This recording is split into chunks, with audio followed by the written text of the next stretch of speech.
Australia draws a line between peaceful protests and violence and vandalism, says Penny Wong.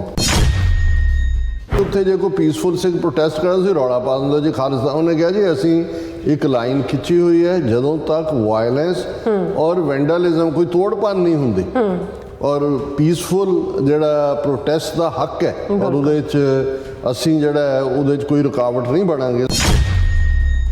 Australia has a clear principled view about the sovereignty of both countries and the respect for the rule of the law. We have made our views known to our Indian friends consistent with those principles. मतलब ये है कि ਅਸੀਂ Canada ਦੇ ਨਾਲ ਖੜੇ ਹਾਂ, ਤੁਸੀਂ ਰੂਲ ਆਫ ਦਾ ਲਾ ਵਾਇਲੇਟ ਕੀਤਾ ਹੈ, ਟ੍ਰੇਡ ਡੀਲ ਉੱਥੇ ਹੀ ਰੁਕੀ ਹੋਈ ਹੈ, ਅਸੀਂ ਜਿਹੜਾ ਉਹ ਕਨਵੇ ਕਰ ਦਿੱਤਾ ਹੋਇਆ ਇੰਡੀਅਨਸ ਨੂੰ। You also made your views known publicly with statements on India-Canada issue. Do you think India is in the violation of Vienna Convention?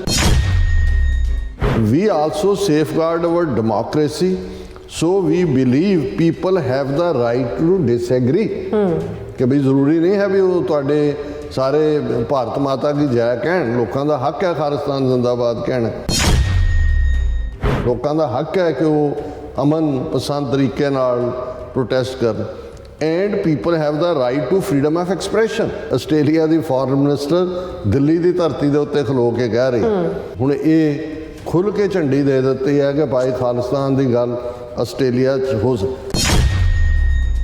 असीं तुहाडी प्रभु सत्ता का रिस्पैक्ट करते हैं and we also are very clear about the line between peaceful protest, freedom of expression and violence and vandalism. I think we understand this is a sensitive issue for India.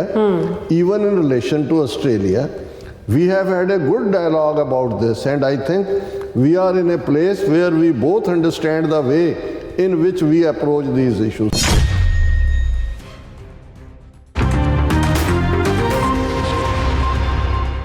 Waheguru ji ਕਾ ਖਾਲਸਾ ਵਾਹਿਗੁਰੂ ਜੀ ਕੀ ਫਤਿਹ। ਅਸਲਾਮ ਵਾਲੇਕੁਮ, ਆਦਾਬ, ਵਰਜ਼ ਮਹਾਂ ਤੁਹਾਡੀ host ਅਨੀਲ ਮਕੌਰ ਤੇ ਮੈਂ TV84 ਦੇ ਸਾਰੇ ਦਰਸ਼ਕਾਂ ਤੇ ਸਰੋਤਿਆਂ ਨੂੰ ਜੀ ਆਇਆਂ ਕਹਿੰਦੀ ਹਾਂ ਪ੍ਰੋਗਰਾਮ ਸੱਚੋ ਸੱਚ ਵਿੱਚ, ਜਿਹੜੇ ਇਸ ਪ੍ਰੋਗਰਾਮ ਨਾਲ ਦੇਸ਼ਾਂ ਵਿਦੇਸ਼ਾਂ ਤੋਂ ਜੁੜ ਚੁੱਕੇ ਨੇ।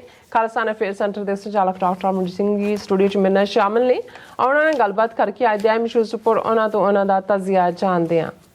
ਜੀ ਡਾਕਟਰ ਸਾਹਿਬ, ਵਾਹਿਗੁਰੂ ਜੀ ਕਾ ਖਾਲਸਾ ਵਾਹਿਗੁਰੂ ਜੀ ਕੀ ਫਤਿਹ। ਹਾਂ ਜੀ ਨੀਲਮ ਕੌਰ ਜੀ, ਤੁਹਾਨੂੰ ਵੀ ਤੇ ਦੁਨੀਆ ਭਰ 'ਚ ਬੈਠੇ ਸਾਡੇ ਬਹੁਤ ਹੀ ਪਿਆਰੇ ਸੋਹਣੇ ਸਿਆਣੇ TV84 ਦੇ ਵਿਊਅਰਸ ਨੂੰ ਵੀ ਵਾਹਿਗੁਰੂ ਜੀ ਕਾ ਖਾਲਸਾ ਵਾਹਿਗੁਰੂ ਜੀ ਕੀ ਫਤਿਹ।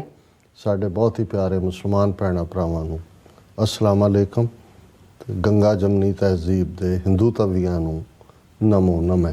ਜੀ ਡਾਕਟਰ ਸਾਹਿਬ, ਜੀ ਆਇਆਂ ਨੂੰ ਪ੍ਰੋਗਰਾਮ ਸੱਚੋ ਸੱਚ ਵਿੱਚ। ਬਹੁਤ ਧੰਨਵਾਦ ਜੀ ਡਾਕਟਰ ਸਾਹਿਬ। ਅੱਜ 20 ਨਵੰਬਰ 2023 7 ਮੱਘਰ ਨਾਨਕ ਸ਼ਾਹੀ ਸੰਮਤ 555 ਦਾ ਦਿਨ ਹੈ ਤੇ ਡਾਕਟਰ ਸਾਹਿਬ ਪ੍ਰੋਗਰਾਮ ਸ਼ੁਰੂ ਕਰਨ ਤੋਂ ਪਹਿਲਾਂ ਅਸੀਂ ਆਪਣੇ ਦਰਸ਼ਕਾਂ ਤੇ ਸਰੋਤਿਆਂ ਨੂੰ ਹਮੇਸ਼ਾ ਤੁਹਾਨੂੰ ਦੱਸਦੇ ਵਿਊਅਰਸ, ਜੇ ਤੁਸੀਂ ਹੱਕ ਸੱਚ ਇਨਸਾਫ ਤੇ ਪਹਿਰਾ ਦਿੰਦਾ ਇੱਕੋ ਇੱਕ ਚੈਨਲ TV84 ਨੂੰ ਦੇਖਣਾ ਚਾਹੁੰਦੇ ਹੋ ਤਾਂ ਤੁਸੀਂ ਦੇਖ ਸਕਦੇ ਹੋ Spectrum cable, RCN cable, platform Canada, roku, Jadoo box, ਸ਼ਾਵਾ, ਫੇਸਬੁੱਕ TV84 ਦੀ ਐਪ ਰਾਹੀਂ online streaming and IP box ਤੇ ਤੁਸੀਂ TV84 ਨੂੰ ਦੇਖ ਸਕਦੇ ਹੋ। ਵਿਊਅਰਸ, ਜੇ ਤੁਸੀਂ TV84 ਨਾਲ ਜਾਂ ਪ੍ਰੋਗਰਾਮ ਸੱਚੋ ਸੱਚ ਨਾਲ ਫੇਸਬੁੱਕ ਰਾਹੀਂ ਜੁੜੇ ਹੋ ਤਾਂ ਇਸ ਨੂੰ ਵੱਧ ਤੋਂ ਵੱਧ ਲਾਈਕ ਕਰੋ ਤੇ ਸ਼ੇਅਰ ਕਰੋ ਅਤੇ ਨਾਲ ਹੀ YouTube ਤੇ ਸਬਸਕ੍ਰਾਈਬ ਵੀ ਕਰੋ। ਇਹ ਵੀ ਦੱਸ ਦਿਓ ਕਿ ਤੁਸੀਂ TV84 ਦੀ ਐਪ ਨੂੰ ਐਂਡਰੋਇਡ ਐਂਡ ਐਪ ਸਟੋਰ ਤੇ ਡਾਊਨਲੋਡ ਕਰਕੇ ਜੋ TV84 ਦੀ ਲਾਈਵ ਸਟ੍ਰੀਮ ਹੈ ਇਸ ਨੂੰ ਤੁਸੀਂ 24 ਆਵਰਸ ਦੇਖ ਸਕਦੇ ਹੋ। ਸੋ ਵਿਊਅਰਸ, ਪ੍ਰੋਗਰਾਮ ਦੀ ਸ਼ੁਰੂਆਤ ਕਰਨ ਜਾ ਰਹੇ ਹਾਂ। ਇਸ ਵੀਕ ਦਾ ਪਹਿਲਾ ਪ੍ਰੋਗਰਾਮ ਕਰਨ ਜਾ ਰਹੇ ਹਾਂ। ਅੱਜ ਮੰਡੇ ਦਾ ਦਿਨ ਹੈ ਔਰ ਆਸ ਕਰਦੇ ਹਾਂ ਜਿਹੜਾ ਤੁਹਾਡਾ ਵੀਕਐਂਡ ਹੈ ਉਹ ਬਹੁਤ ਹੀ ਵਧੀਆ ਗੁਜ਼ਰਿਆ ਹੋਏਗਾ। ਸੋ ਵਿਊਅਰਸ, ਪ੍ਰੋਗਰਾਮ ਦੀ ਸ਼ੁਰੂਆਤ ਵਿੱਚ ਆਪਾਂ ਗੱਲਬਾਤ ਕਰਾਂਗੇ ਅੱਜ ਦੀ ਸਪਾਂਸਰਸ਼ਿਪ ਦੇ ਹਵਾਲੇ ਨਾਲ ਕਿ ਅੱਜ ਦੇ ਪ੍ਰੋਗਰਾਮ ਸੱਚੋ ਸੱਚ ਨੂੰ ਸਪਾਂਸਰ ਕੀਤਾ ਗਿਆ ਹੈ ਟੋਰਾਂਟੋ ਕੈਨੇਡਾ ਤੋਂ ਸਰਦਾਰ ਜਗਜੀਵਨ ਸਿੰਘ ਜੀ ਵੱਲੋਂ। ਸੋ ਇਹਨਾਂ ਨੇ TV84 ਦੀ ਸ਼ਲਾਘਾ ਕੀਤੀ ਹੈ ਔਰ ਇਹਨਾਂ ਨੇ ਇਹ ਬੇਨਤੀ ਕੀਤੀ ਹੈ ਜੋ ਪੰਥਕ ਅਦਾਰੇ ਜੋ ਕੰਮ ਕਰ ਰਹੇ ਨੇ ਉਹਨਾਂ ਦੀ ਵੱਧ ਤੋਂ ਵੱਧ ਮਦਦ ਕਰੋ। ਸੋ ਅੱਜ ਦੀ ਸਪਾਂਸਰਸ਼ਿਪ ਲਈ ਅਸੀਂ ਸਰਦਾਰ ਜਗਜੀਵਨ ਸਿੰਘ ਜੀ ਹੋਰਾਂ ਦਾ ਤਹਿ ਦਿਲ ਤੋਂ ਧੰਨਵਾਦ ਕਰਦੇ ਹਾਂ ਔਰ ਤੁਹਾਨੂੰ ਵੀ ਅਪੀਲ ਤੇ ਬੇਨਤੀ ਕਰਦੇ ਹਾਂ ਕਿ ਤੁਸੀਂ ਪ੍ਰੋਗਰਾਮ ਸੱਚੋ ਸੱਚ ਨੂੰ ਵੱਧ ਤੋਂ ਵੱਧ ਸਪਾਂਸਰ ਕਰੋ। ਸਪਾਂਸਰਸ਼ਿਪ ਲਈ ਤੁਸੀਂ ਸਾਨੂੰ ਕਾਲ ਕਰ ਸਕਦੇ ਸਾਡੇ ਫੋਨ ਨੰਬਰ ਤੇ 5166191984, ਸੇਮ ਨੰਬਰ ਤੇ WhatsApp ਕਰ ਸਕਦੇ, ਤੁਸੀਂ ਸਾਨੂੰ ਈਮੇਲ ਵੀ ਕਰ ਸਕਦੇ info@tv84.tv ਤੇ। ਸੋ ਵਿਊਅਰਸ, ਪਹਿਲੇ ਸੈਗਮੈਂਟ ਵਿੱਚ ਆਪਾਂ ਗੱਲਬਾਤ ਕਰਨ ਜਾ ਰਹੇ ਹਾਂ ਕਿ ਆਸਟ੍ਰੇਲੀਆ ਦਾ ਡਿਪਟੀ ਪ੍ਰਾਈਮ ਮਿਨਿਸਟਰ ਅਤੇ ਫੋਰਨ ਮਿਨਿਸਟਰ ਅੱਜ ਕੱਲ੍ਹ 2 ਰੋਜ਼ਾ ਭਾਰਤ ਦੇ ਦੌਰੇ ਤੇ ਹਨ। ਸੋ ਉਹਨਾਂ ਦੀ 2+2 ਮੀਟਿੰਗ ਭਾਰਤ ਦੇ foreign minister S Jai Shankar ਅਤੇ ਡਿਫੈਂਸ ਮਿਨਿਸਟਰ ਰਾਜਨਾਥ ਸਿੰਘ ਨਾਲ ਹੋਈ ਹੈ ਔਰ ਆਸਟ੍ਰੇਲੀਆ ਦੀ ਫੋਰਨ ਮਿਨਿਸਟਰ ਪੈਨੀ ਵੋਂਗ ਵੱਲੋਂ ਦਾ ਹਿੰਦੂ ਅਖਬਾਰ ਨੂੰ ਇੱਕ ਇੰਟਰਵਿਊ ਵੀ ਦਿੱਤਾ ਗਿਆ ਔਰ ਇਸ ਵਿੱਚ Quad, China, Hamas, Israel, truck ਰਾਹ ਦੇ ਨਾਲ ਖਾਲਿਸਤਾਨ ਸੰਬੰਧੀ ਜਿਹੜੇ 4 ਸਵਾਲ ਪੁੱਛੇ ਗਏ ਨੇ। ਸੋ ਅੰਦਰੂਨੀ ਸਰੋਤਾਂ ਅਨੁਸਾਰ 2+2 ਡਾਇਲੋਗ ਦੌਰਾਨ ਵੀ ਖਾਲਿਸਤਾਨ ਦਾ ਜਿਹੜਾ ਮੁੱਦਾ ਉਹ ਹਾਵੀ ਰਿਹਾ ਔਰ ਕੌਣ ਕਹਿੰਦਾ ਹੈ ਕਿ ਸਿੱਖ ਖਾਲਿਸਤਾਨ ਨਹੀਂ ਮੰਗਦੇ, ਜਦੋਂ ਕਿ ਹਕੀਕਤ ਵਿੱਚ ਖਾਲਿਸਤਾਨ ਦਾ ਇਸ਼ੂ ਇਸ ਵੇਲੇ ਇੰਟਰਨੈਸ਼ਨਲ ਇਸ਼ੂ ਵਜੋਂ ਮਾਨਤਾ ਹਾਸਲ ਕਰ ਚੁੱਕਿਆ। ਸੋ ਇਸ ਬਾਰੇ ਆਪਾਂ ਗੱਲਬਾਤ ਕਰਨ ਜਾ ਰਹੇ ਹਾਂ। ਸੋ ਅਸੀਂ ਚਾਹਾਂਗੇ ਕਿ ਤੁਸੀਂ ਇਸੇ ਤਰ੍ਹਾਂ ਬਣੇ ਰਹਿਣਾ। ਦੇਖਣ ਸੁਣਨ ਲਈ ਤੁਹਾਡਾ ਸਭ ਦਾ ਬਹੁਤ ਬਹੁਤ ਧੰਨਵਾਦ ਜੀ। ਰਾਜ ਸਾਹਿਬ, ਕੀ ਵਿਚਾਰਾਂ ਨੇ? ਦੇਖੋ, ਸਭ ਤੋਂ ਪਹਿਲਾਂ ਅਸੀਂ ਅੱਜ ਦੇ ਪ੍ਰੋਗਰਾਮ ਨੂੰ ਸਪਾਂਸਰ ਕਰਨ ਲਈ ਸਾਡੇ ਵੀਰ ਟੋਰਾਂਟੋ ਤੋਂ ਜਗਜੀਵਨ ਸਿੰਘ, ਉਹਨਾਂ ਦਾ ਸ਼ੁਕਰੀਆ ਅਦਾ ਕਰਦੇ। ਜਦੋਂ ਅਸੀਂ ਕੈਨੇਡਾ ਫੇਰੀ 'ਤੇ ਗਏ ਸੀ ਲਾਸਟ ਟਾਈਮ, ਉਦੋਂ ਇਹ ਨੌਜਵਾਨ ਜਿਹੜੇ ਕਿ ਗੁਰਦੁਆਰਾ ਸਾਹਿਬ 'ਚ ਦੀਵਾਨ ਵੇਲੇ ਮੌਜੂਦ ਸਨ, ਲੇਕਿਨ ਫਿਰ ਉਹਨਾਂ ਨੇ ਕੰਮ ਦੇ ਸਿਲਸਿਲੇ 'ਚ ਜਾਣਾ ਸੀ, ਸੋ ਦੀਵਾਨ ਤੋਂ ਬਾਅਦ ਮਿਲ ਕੇ ਗਏ ਔਰ ਜਾਣ ਲੱਗਿਆਂ ਆਪਣੀ ਡੋਨੇਸ਼ਨ ਵੀ TV 84 ਦੇ ਲਈ ਛੱਡ ਕੇ ਗਏ। ਔਰ ਉਹਨਾਂ ਦੇ ਨਾਲ ਉਸ ਤੋਂ ਬਾਅਦ ਮੇਰੀ ਗੁਫ਼ਤਗੂ ਵੀ ਲੰਬੀ ਚੌੜੀ ਹੋਈ। ਔਰ ਇਹ ਉਹ ਨੌਜਵਾਨ ਨੇ ਜਿਹੜੇ ਪੰਥ ਨੂੰ ਪਿਆਰ ਕਰਦੇ ਨੇ। ਜਦੋਂ ਇਸ ਰਸਤੇ 'ਤੇ ਤੁਰੇ ਤੇ ਬਹੁਤ ਸਾਰਾ ਜਿਸ ਕਿਸਮ ਦਾ ਪ੍ਰੋਪੇਗੈਂਡਾ ਚੱਲ ਰਿਹਾ ਹੁੰਦਾ ਹੈ ਉਸ ਦਾ ਸ਼ਿਕਾਰ ਵੀ ਕੁਝ ਹੁੰਦੇ ਨੇ। ਔਰ ਇਹਨਾਂ ਨੇ ਖੁਦ ਕਿਹਾ ਕਿ ਜੀ ਅਸੀਂ ਕਿਸੇ ਵੇਲੇ ਤੁਹਾਡੇ ਖਿਲਾਫ ਸੀ, ਤੁਹਾਨੂੰ ਕ੍ਰਿਟਿਸਾਈਜ਼ ਕਰਦੇ ਸੀ।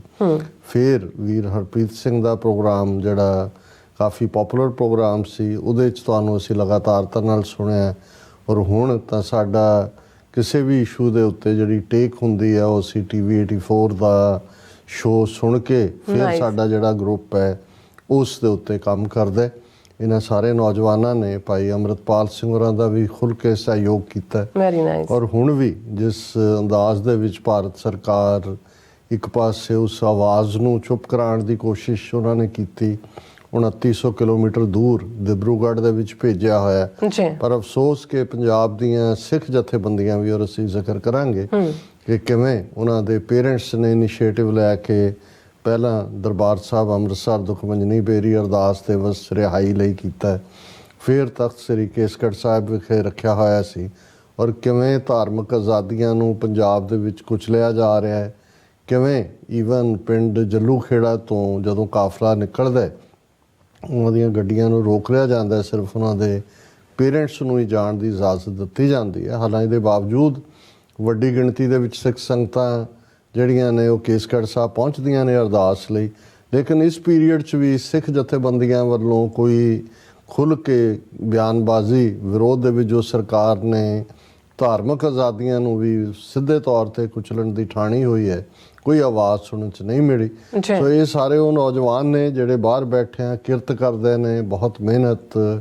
ਟਰੱਕਿੰਗ ਜਾਂ ਟੈਕਸੀ ਸੌਖਾ ਨਹੀਂ ਹੈ ਕੰਮ, ਕਹਿਣ ਨੂੰ ਹੁੰਦਾ ਕੋਈ ਬੈਠਾ ਡਾਲਰ ਉਹਨਾਂ ਦੇ ਗਿਣੀ ਜਾਏ, ਲੇਕਿਨ ਸਭ ਤੋਂ ਜ਼ਿਆਦਾ ਸਟ੍ਰੈਸਫੁਲ, ਰਿਸਕੀ ਔਰ ਤੁਸੀਂ ਪਰਿਵਾਰ ਤੋਂ ਦੂਰ ਰਹਿ ਕੇ ਜਿਹੜਾ ਇਹ ਸੇਵਾ ਕਰਦੇ ਹੋ। ਲੇਕਿਨ ਇਸ ਦੇ ਬਾਵਜੂਦ ਇੱਕ ਵੱਡਾ ਹਿੱਸਾ ਜਿਹੜਾ ਖਾਲਿਸਤਾਨ ਦਾ ਸਪੋਰਟਰ ਜਾਂ ਸਾਡੇ ਨਾਲ ਵੀ ਜੁੜਿਆ ਹੋਇਆ ਉਹ ਇਹਨਾਂ ਕਿਰਤੀ ਵੀਰਾਂ ਭੈਣਾਂ ਦਾ ਹੀ ਹੈ। ਅਸੀਂ ਵੀਰ ਜਗਜੀਵਨ ਸਿੰਘ ਔਰ ਸਮੁੱਚੇ ਨੌਜਵਾਨਾਂ ਦਾ ਜਿਹੜੇ ਪੰਥ ਪ੍ਰਤੀ ਸਮਰਪਿਤ ਹੋ ਕੇ ਤੁਰੇ ਹੋਏ ਨੇ, ਸ਼ੁਕਰੀਆ ਅਦਾ ਕਰਦੇ ਹਾਂ। ਅੱਜ ਅਫਸੋਸ ਦੀ ਖਬਰ ਵੀ ਹੈ ਕਿ ਭਾਈ ਪਰਮਜੀਤ ਸਿੰਘ ਪੰਜਵੜ ਜਿਹੜੇ ਸਾਡੇ ਸੰਘਰਸ਼ ਦੇ ਨਿਧੜਕ ਯੋਧੇ ਔਰ ਜਿਨ੍ਹਾਂ ਨੂੰ ਮਈ ਦੇ ਮਹੀਨੇ ਦੇ ਵਿੱਚ ਲਾਹੌਰ 'ਚ ਭਾਰਤੀ ਖੁਫੀਆ ਏਜੰਸੀਆਂ ਨੇ ਜਿਹੜੀ ਪਲੈਨਿੰਗ ਅਜੀਤ ਡੋਵਲ, ਦਿਨਕਰ ਗੁਪਤਾ ਔਰ ਗੌਰਵ ਯਾਦਵ ਇਸ ਤਿਕੜੀ ਨੇ ਮਿਲ ਕੇ ਕੀਤੀ, ਉਸ ਦਾ ਉਹ ਸ਼ਿਕਾਰ ਹੋਏ, ਉਹਨਾਂ ਦਾ ਕੋਲਡ ਬਲੱਡਡ ਮਰਡਰ ਕੀਤਾ ਗਿਆ। ਉਸ ਤੋਂ ਬਾਅਦ ਅਸੀਂ ਦੇਖਦੇ ਹਾਂ ਅਵਤਾਰ ਸਿੰਘ ਖੰਡਾ ਤੇ ਫਿਰ ਹਰਦੀਪ ਸਿੰਘ ਨਿੱਜਰ। ਔਰ ਜਦੋਂ ਭਾਈ ਪਰਮਜੀਤ ਸਿੰਘ ਪੰਜਵੜ ਨੂੰ ਅਸੀਂ ਟ੍ਰਿਬਿਊਟ ਦਿੱਤੀ ਸੀ, ਉਹਨਾਂ ਨੂੰ ਦੁਨੀਆ ਭਰ 'ਚ ਸਿੱਖ ਸੰਗਤਾਂ ਵੱਲੋਂ ਟ੍ਰਿਬਿਊਟ ਦਿੱਤੀ ਗਈ, ਤਾਂ ਉਦੋਂ ਵੀ ਇਹ ਜ਼ਿਕਰ ਹੋਇਆ ਸੀ ਕਿ ਕਿਵੇਂ ਉਹਨਾਂ ਦੇ ਭਰਾਵਾਂ ਦੇ ਉੱਤੇ ਵੀ, ਇੱਕ ਭਰਾ ਨੂੰ ਤਾਂ ਸ਼ਹੀਦ ਕੀਤਾ ਗਿਆ, ਦੂਸਰੇ ਭਰਾਵਾਂ ਦੇ ਉੱਤੇ ਵੀ ਇੰਨਾ ਤਸ਼ੱਦਦ ਕੀਤਾ ਗਿਆ ਕਿ ਉਹ ਤੁਰਨ ਫਿਰਨ ਤੋਂ ਆ ਰਹੀ ਨੇ। ਕਿਸੇ ਸਹਾਰੇ ਨਾਲ ਕੋਈ ਤੁਰਦਾ, ਕੋਈ ਬੈਠ ਨਹੀਂ ਸਕਦਾ। ਔਰ ਇਸ ਕਿਸਮ ਦਾ ਉਹਨਾਂ ਭਰਾਤਾ 'ਚੋਂ ਭਾਈ ਸਰਬਜੀਤ ਸਿੰਘ ਪੰਜਵੜ, ਜਦੋਂ ਕਿ ਭਾਈ ਪੰਜਵੜ ਦੀ ਯਾਦ 'ਚ ਅਕਾਲ ਤਖਤ ਸਾਹਿਬ 'ਤੇ ਵੀ ਭੋਗ ਪਿਆ, ਉਹ ਗਏ ਔਰ ਭਰਾਵਾਂ ਨੇ ਮੀਡੀਆ ਨਾਲ ਵੀ ਗੱਲ ਕੀਤੀ ਕਿ ਪਰਿਵਾਰ ਕਿਹਨਾਂ ਹਾਲਾਤਾਂ 'ਚੋਂ ਗੁਜ਼ਰਿਆ। ਔਰ ਅੱਜ ਇਹ ਦੁਖਦਾਈ ਖਬਰ ਹੈ ਕਿ ਭਾਈ ਸਰਬਜੀਤ ਸਿੰਘ ਪੰਜਵੜ ਵੀ ਚੜ੍ਹਾਈ ਕਰ ਗਏ ਨੇ। ਵਾਹਿਗੁਰੂ। ਇਹ ਠੀਕ ਹੈ ਕਿ ਜਦੋਂ ਅਸੀਂ ਇਹ ਬਾਣੀ ਦਾ ਫਰਮਾਨ ਪੜ੍ਹਦੇ ਹਾਂ ਕਿ ਜਿਹਾ ਚੀਰੀ ਲਿਖਿਆ ਤੇਹਾ ਹੁਕਮ ਕਮਾਏ, ਘੱਲੇ ਆਵੇ ਨਾਨਕਾ ਸੱਦੇ ਉੱਠੀ ਜਾਏ। ਇਹ ਅਲਟੀਮੇਟ ਹਕੀਕਤ ਹੈ, ਟਰੂਥ ਹੈ। ਪਰ ਜਿਨ੍ਹਾਂ ਨੇ ਜ਼ਿੰਦਗੀ ਦੇ ਵਿੱਚ ਕਿੰਨੇ ਵੱਡੇ ਸਦਮੇ ਸਹਿ ਨੇ, ਕਿਸ ਲੈਵਲ ਦਾ ਟਾਰਚਰ ਦੇਖਿਆ, ਕਿਹਨਾਂ ਹਾਲਾਤਾਂ 'ਚੋਂ ਗੁਜ਼ਰੇ, ਔਰ ਇਹ ਉਹ ਹਾਲਾਤ ਹੁੰਦੇ ਨੇ ਜਦੋਂ ਕਿ ਆਪਣੇ ਰਿਸ਼ਤੇਦਾਰ, ਸਾਥੀ, ਸਹਿਯੋਗੀ ਬਿਲਕੁਲ ਸਭ ਸਾਥ ਛੱਡ ਜਾਂਦੇ ਨੇ। ਨੇ। ਸੋ ਅਸੀਂ ਸਮਝਦੇ ਹਾਂ ਕਿ ਕਹਿਣ ਵਾਲਿਆਂ ਨੇ ਤਾਂ ਇੱਕ ਮੂੰਹ 'ਚੋਂ ਫਿਕਰਾ ਕੱਢ ਦੇਣਾ ਹੁੰਦਾ ਹੈ ਕਿ ਜੀ ਕਾਹਨੂੰ ਜੀ ਇਹ ਖਾਲਿਸਤਾਨ ਦੀ ਕੀ ਲੋੜ ਹੈ ਜੀ, ਇਹ ਸਾਰੇ ਜਿਹੜੇ ਨੇ ਜੀ ਇਹ ਤਾਂ ਫਲਾਂ ਸਨ ਜਾਂ ਢਿਮਕੇ ਸਨ। ਇਸ ਕਿਸਮ ਦੇ ਤੁਹਾਨੂੰ ਅਕਸਰ ਜਿਹੜੇ ਕਬੂਲ ਸੁਣਨ ਨੂੰ ਮਿਲਦੇ ਨੇ।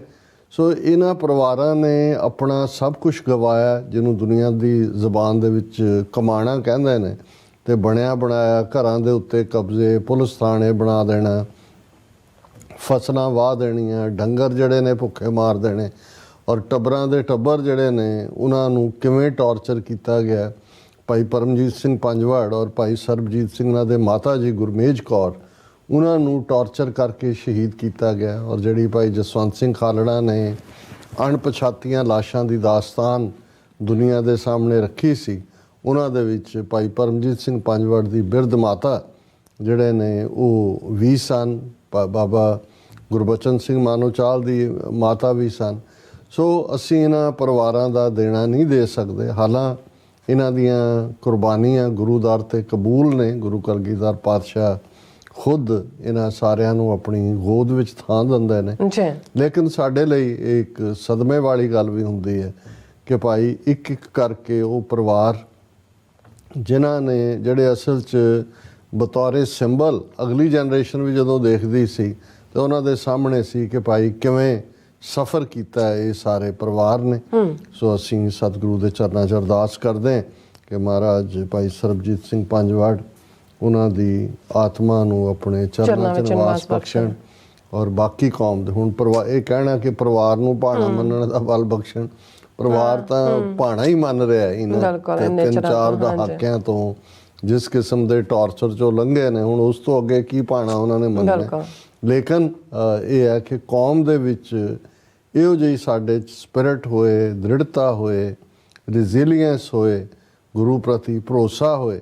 ਔਰ ਉਹਨਾਂ ਦੇ ਬਜ਼ੁਰਗ ਵੀ ਜਦੋਂ ਪੰਜਵਾੜ ਲਾਹੌਰ 'ਚ ਸਨ ਕਾਫੀ 2-3 ਦਹਾਕਿਆਂ ਤੋਂ, ਔਰ ਇੱਕ ਸਟੇਜ ਦੇ ਉੱਤੇ ਖਬਰਾਂ ਵੀ ਚੱਲ ਰਹੀਆਂ ਸੀ ਕਿ ਸਰਕਾਰ ਉਹਨਾਂ ਤੱਕ ਪਹੁੰਚ ਕਰ ਰਹੀ ਹੈ ਕਿ ਜੇ ਉਹ ਵਾਪਸ ਆ ਜਾਣ, ਉਹ ਆਪਣੇ ਮਾਫੀ ਮੰਗ ਲੈਣ ਅਤੇ ਉਹਨਾਂ ਨੂੰ ਜਨਰਲ ਐਮਨੈਸਟੀ ਦਿੱਤੀ ਜਾ ਸਕਦੀ ਹੈ, ਕੇਸ ਵਾਪਸ ਲਏ ਜਾ ਸਕਦੇ ਨੇ। ਅਤੇ ਉਸ ਬਜ਼ੁਰਗ ਨੇ, ਔਰ ਇਹ ਮੀਡੀਆ ਦੇ ਵਿੱਚ ਵੀ ਖਬਰ ਆਈ, ਉਹਨਾਂ ਨੂੰ ਪੁੱਛਿਆ ਗਿਆ ਕਿ ਜੀ ਸੁਣਿਆ ਕਿ ਵੀ ਗੱਲਬਾਤ ਚੱਲ ਰਹੀ ਹੈ ਅਤੇ ਤੁਸੀਂ ਕੀ ਚਾਹੋਗੇ, ਆਪਣੇ ਬੱਚੇ ਨੂੰ ਕੀ ਕਹਿਣਾ ਚਾਹੋਗੇ।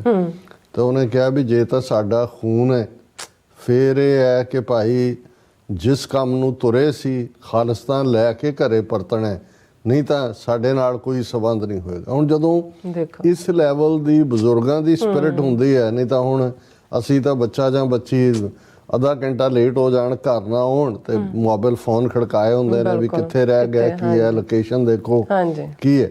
ਸੋ ਇਸ ਕਿਸਮ ਦੇ ਸਿਦਕ, ਸਬਰ, ਸਿਰੜ ਵਾਲੇ ਪਰਿਵਾਰ ਹੀ ਨੇ ਜਿਨ੍ਹਾਂ ਨੇ ਖਾਲਿਸਤਾਨ ਦੀ ਮੂਵਮੈਂਟ ਨੂੰ ਉਸ ਲੈਵਲ 'ਤੇ ਲਿਆ ਕੇ ਖੜਾ ਕੀਤਾ। ਕਿਉਂਕਿ ਭਾਈ ਪੰਜਵਾੜ ਉਸ ਦੌਰ 'ਚ ਵੀ ਜਿਹਦੇ 'ਚ ਮੂਵਮੈਂਟ ਜਾਂ ਖਾਲਿਸਤਾਨ ਦੇ ਜੁਝਾਰੂਆਂ ਦਾ ਲਫ਼ਜ਼ ਹੀ ਪੰਜਾਬ ਦੇ ਵਿੱਚ ਕਾਨੂੰਨ ਸੀ। ਜਦੋਂ ਅਸੀਂ 1990 ਦੀ ਗੱਲ ਕਰਦੇ ਹਾਂ, ਔਰ ਪ੍ਰੋਮੀਨੈਂਟ ਜਰਨੈਲ ਵਜੋਂ ਖਾਲਿਸਤਾਨ ਕਮਾਂਡੋ ਫੋਰਸ ਦੇ ਉਤਰੇ ਜਨਰਲ ਲਾਭ ਸਿੰਘ, ਜਿਹੜੇ ਭਾਈ ਮਨਵੀਰ ਸਿੰਘ ਚਹੇੜੂ ਤੋਂ ਬਾਅਦ ਖਾਲਿਸਤਾਨ ਕਮਾਂਡੋ ਫੋਰਸ ਦੇ ਦੂਸਰੇ ਜਨਰਲ ਸੀ, ਉਹਨਾਂ ਦੇ ਕਜ਼ਨ ਸੀ। ਔਰ ਫਿਰ ਭਾਈ ਕੰਵਰਜੀਤ ਸਿੰਘ ਆਏ ਬਹੁਤ ਥੋੜ੍ਹਾ ਵਕਤ, ਔਰ ਭਾਈ ਪੰਜਵਾੜ।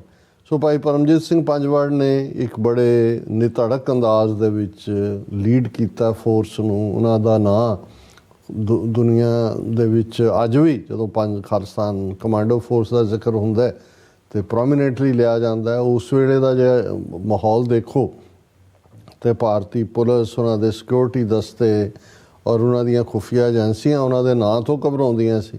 ਫਿਰ ਉਹ ਦੌਰ ਵੀ ਆਇਆ 1995 ਤੋਂ ਬਾਅਦ ਕਿ ਆਲਮੋਸਟ ਇੱਕ ਟੋਟਲ ਮਿਲੀਟੈਂਸੀ ਦੇ ਫਰੰਟ ਤੋਂ ਸਾਇਲੈਂਸ ਰਹੀ ਔਰ ਕਿਹਨਾਂ ਹਾਲਾਤਾਂ 'ਚ ਗਵਾਂਢੀ ਮੁਲਕ 'ਚ ਉਹਨਾਂ ਨੇ ਦਿਨ ਕੱਟੇ, ਇਹ ਜਿਹੜੇ ਉੱਥੋਂ ਦੇ ਹਾਲਾਤ ਨੂੰ ਜਾਣਦੇ ਨੇ, ਸਮਝਦੇ ਨੇ, ਜਾਂ ਅੱਜ ਵੀ ਉੱਥੇ ਕੀ ਮਾਹੌਲ ਹੈ ਉਹ ਚੰਗੀ ਤਰ੍ਹਾਂ ਸਮਝ ਸਕਦੇ ਨੇ। ਲੇਕਿਨ ਉਹਨਾਂ ਨੇ ਆਪਣਾ ਸਿਦਕ ਵਿਸ਼ਵਾਸ ਨਹੀਂ ਛੱਡਿਆ ਔਰ ਫਿਰ ਹਾਲਾਤ ਬਦਲਦੇ ਨੇ। ਅਸੀਂ ਦੇਖਦੇ ਹਾਂ ਕਿ 2012 ਦੇ ਵਿੱਚ ਜਦੋਂ ਭਾਈ ਬਲਵੰਤ ਸਿੰਘ ਰਾਜੋਆਣਾ ਦੀ ਫਾਂਸੀ ਦੇ ਲਈ 2 ਵਾਰ ਬਲੈਕ ਵਾਰੰਟ ਜਾਰੀ ਕੀਤੇ ਜਾਂਦੇ ਨੇ ਤੇ ਮੂਵਮੈਂਟ ਦੇ ਵਿੱਚ ਫਿਰ ਇੱਕ ਉਬਾਲ ਸ਼ੁਰੂ ਹੁੰਦਾ ਹੈ। ਸਾਰਾ ਪੰਜਾਬ ਕੇਸਰੀ ਰੰਗ 'ਚ ਰੰਗਿਆ ਜਾਂਦਾ ਹੈ। ਉਹਨਾਂ ਦੇ ਸਰਕਾਰ ਮਜਬੂਰ ਹੁੰਦੀ ਹੈ ਕਿ ਉਹਨਾਂ ਦੇ ਬਲੈਕ ਵਾਰੰਟ ਵਾਪਸ ਲਏ। 2015 ਤੋਂ ਹਕੂਮਤ ਨਵਾਂ ਫੇਜ਼ ਸ਼ੁਰੂ ਕਰਦੀ ਹੈ ਜਿਹਦੇ 'ਚ ਕਿ ਗੁਰੂ ਗ੍ਰੰਥ ਸਾਹਿਬ ਦੀ ਬੇਅਦਬੀ ਦੀਆਂ ਘਟਨਾਵਾਂ ਔਰ ਫਿਰ ਅਸੀਂ ਬੁਰਜ ਜਵਾਰ ਸਿੰਘ ਵਾਲਾ ਔਰ ਬਹਿਬਲ ਕਲਾਂ, ਬਰਗਾੜੀ ਔਰ ਲਗਾਤਾਰਤਾ ਨਾਲ ਇਹ ਵਰਤਾਰਾ ਜੋ ਗੁਰੂ ਗ੍ਰੰਥ ਸਾਹਿਬ ਦੀ ਬੇਅਦਬੀ ਦਾ ਹੈ। ਲੇਕਿਨ ਇਸ 'ਚੋਂ 2015 ਦਾ ਸਰਬੱਤ ਖਾਲਸਾ, ਲੱਖਾਂ ਸਿੱਖ ਆਪ ਮੁਹਾਰੇ ਚੱਬੇ ਦੀ ਧਰਤੀ ਤੇ ਪਹੁੰਚਦੇ ਨੇ। ਫਿਰ ਬੇਸ਼ੱਕ ਉਸ ਮੋਰਚੇ ਨੂੰ ਕਿਹਨੇ ਖਾਧਾ ਜਾਂ ਕੌਣ ਹਾਈਜੈਕ ਕਰ ਗਿਆ ਇੱਕ ਵੱਖਰੀ ਡਿਬੇਟ ਹੈ, ਲੇਕਿਨ ਬਰਗਾੜੀ ਦੇ ਮੁਕਾਮ ਦੇ ਉੱਤੇ 8-9 ਮਹੀਨੇ ਗੁਰੂ ਗ੍ਰੰਥ ਸਾਹਿਬ ਦੀ ਬੇਅਦਬੀ ਦਾ ਜਿਹੜਾ ਹੈ ਅਕਾਊਂਟੇਬਿਲਟੀ ਲਈ ਮੋਰਚਾ ਲੱਗਦਾ। ਲੱਖਾਂ ਸਿੱਖ ਉੱਥੇ ਫਿਰ ਪਹੁੰਚ ਜਾਂਦੇ ਨੇ ਔਰ ਫਿਰ ਅਸੀਂ ਦੇਖਦੇ ਹਾਂ ਬੇਸ਼ੱਕ ਕੋਵਿਡ ਨੇ ਇੱਕ ਆਪਣੀ ਕਿਸਮ ਦਾ ਮਾਹੌਲ ਪੈਦਾ ਕੀਤਾ, ਲੇਕਿਨ ਖਾਲਿਸਤਾਨ ਰੈਫਰੈਂਡਮ ਇਹ ਇੱਕ ਗਲੋਬਲ ਮੂਵਮੈਂਟ ਦੇ ਤੌਰ ਦੇ ਉੱਤੇ ਇਹ ਮੂਵਮੈਂਟ ਉੱਭਰਦੀ ਹੈ ਔਰ ਯੂਰਪ, ਕੈਨੇਡਾ ਔਰ ਆਸਟ੍ਰੇਲੀਆ ਤੋਂ ਬਾਅਦ ਹੁਣ ਜਿਵੇਂ ਕਿ ਐਲਾਨਿਆ ਗਿਆ 28 ਜਨਵਰੀ ਤੋਂ ਸੈਨ ਫਰਾਂਸਿਸਕੋ ਦੇ ਵਿੱਚ ਵੋਟਾਂ ਪੈਣੀਆਂ ਨੇ। ਸੋ ਇਸ ਪੀਰੀਅਡ ਦੇ ਵਿੱਚ ਜਦੋਂ ਅਸੀਂ 2020 ਔਰ 2021 'ਚ ਜਦੋਂ ਕਿ ਕੋਵਿਡ ਤੋਂ ਥੋੜ੍ਹੀ ਬਹੁਤ ਰਿਕਵਰੀ ਹੁੰਦੀ ਹੈ ਸਾਲ ਤੋਂ ਬਾਅਦ ਔਰ ਵਰਾ 2022 ਔਰ 2023 ਜਿਹੜਾ ਹੁਣ ਨਵੰਬਰ ਦੇ ਮਹੀਨੇ 'ਚ ਅਸੀਂ ਪਹੁੰਚ ਗਏ। ਬਿਲਕੁਲ ਇਹਨਾਂ 2 ਸਾਲਾਂ 'ਚ ਜਿਵੇਂ ਖਾਲਿਸਤਾਨ ਦੀ ਮੂਵਮੈਂਟ ਇੰਟਰਨੈਸ਼ਨਲਾਈਜ਼ ਵੀ ਹੁੰਦੀ ਹੈ, ਪੰਜਾਬ ਦੇ ਵਿੱਚ ਵੀ ਇਹ ਕੌਮੀ ਇਨਸਾਫ ਮੋਰਚਾ ਹੋਏ ਬੰਦੀ ਸਿੰਘਾਂ ਦੀ ਰਿਹਾਈ ਦੇ ਲਈ, ਉਹਦੇ 'ਚ ਵੀ ਲੱਖਾਂ ਦੀ ਗਿਣਤੀ 'ਚ ਪਾਰਟਿਸਪੇਸ਼ਨ ਇਸ ਸਾਲ 1.5 ਸਾਲ ਦੇ ਪੀਰੀਅਡ 'ਚ ਹੋਈ ਹੈ, ਜਾਂ ਦਲ ਖਾਲਸਾ ਵੱਲੋਂ 15 ਅਗਸਤ 6 ਜੂਨ ਆਜ਼ਾਦੀ ਮਾਰਚ ਜਿਹੜਾ ਸਪਸ਼ਟਤਾ ਦੇ ਨਾਲ ਹੈ ਉਸ ਦੇ ਵਿੱਚ ਵੀ ਵੱਡੀ ਗਿਣਤੀ ਸਿੱਖ ਨੌਜਵਾਨਾਂ ਦੀ ਪਾਰਟਿਸਪੇਸ਼ਨ ਹੁੰਦੀ ਹੈ।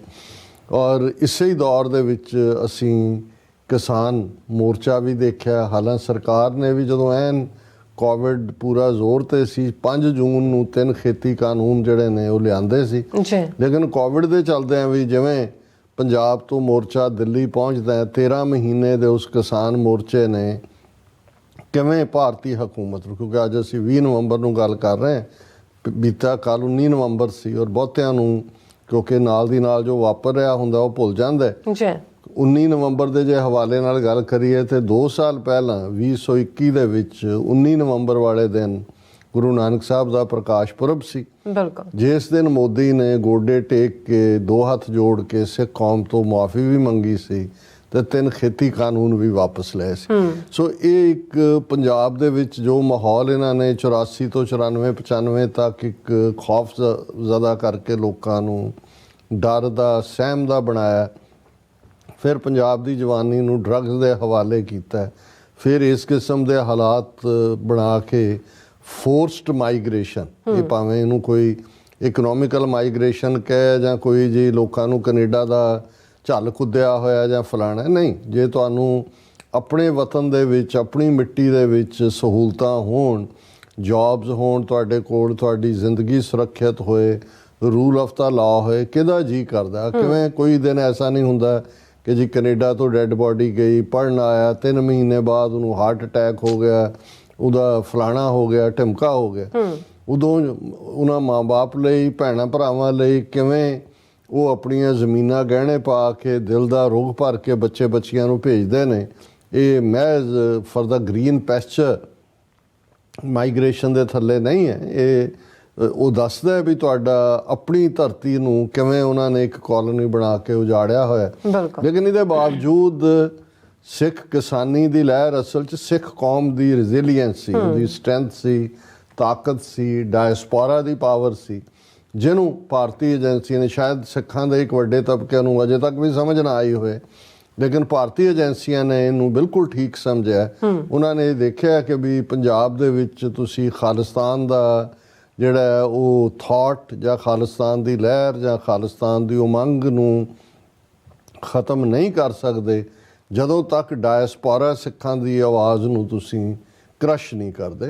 ਔਰ ਉਸ ਚੋਂ ਹੀ ਫਿਰ ਇਹ ਜਿਹੜੀ ਖਤਰਨਾਕ ਖੂਨੀ ਤਕੜੀ ਹੈ ਡੋਵਾਲ ਔਰ ਦਿਨਕਰ ਗੁਪਤਾ ਔਰ ਗੌਰਵ ਯਾਦਵ ਦੀ, ਇਹਨਾਂ ਨੇ ਕਿਲਿੰਗ ਸਪਰੀ ਸ਼ੁਰੂ ਕੀਤੀ, ਜਿਹਦੇ ਚੋਂ ਅਸੀਂ ਦੇਖਦੇ ਹਾਂ ਕਿ ਵੀ ਲਾਹੌਰ ਦੇ ਵਿੱਚ ਭਾਈ ਪਰਮਜੀਤ ਸਿੰਘ ਪੰਜਵੜ, ਫਿਰ ਅਵਤਾਰ ਸਿੰਘ ਖੰਡਾ ਔਰ ਫਿਰ 18 ਜੂਨ ਨੂੰ ਭਾਈ ਹਰਦੀਪ ਸਿੰਘ ਨਿੱਜਰ ਦਾ ਗੁਰਦੁਆਰਾ ਸਾਹਿਬ ਦੇ ਕੰਪਲੈਕਸ ਦੇ ਵਿੱਚ ਪਾਰਕਿੰਗ ਲੋਟ 'ਚ ਕੋਲਡ ਬਲੱਡਡ ਮਰਡਰ ਕੀਤਾ ਜਾਂਦਾ।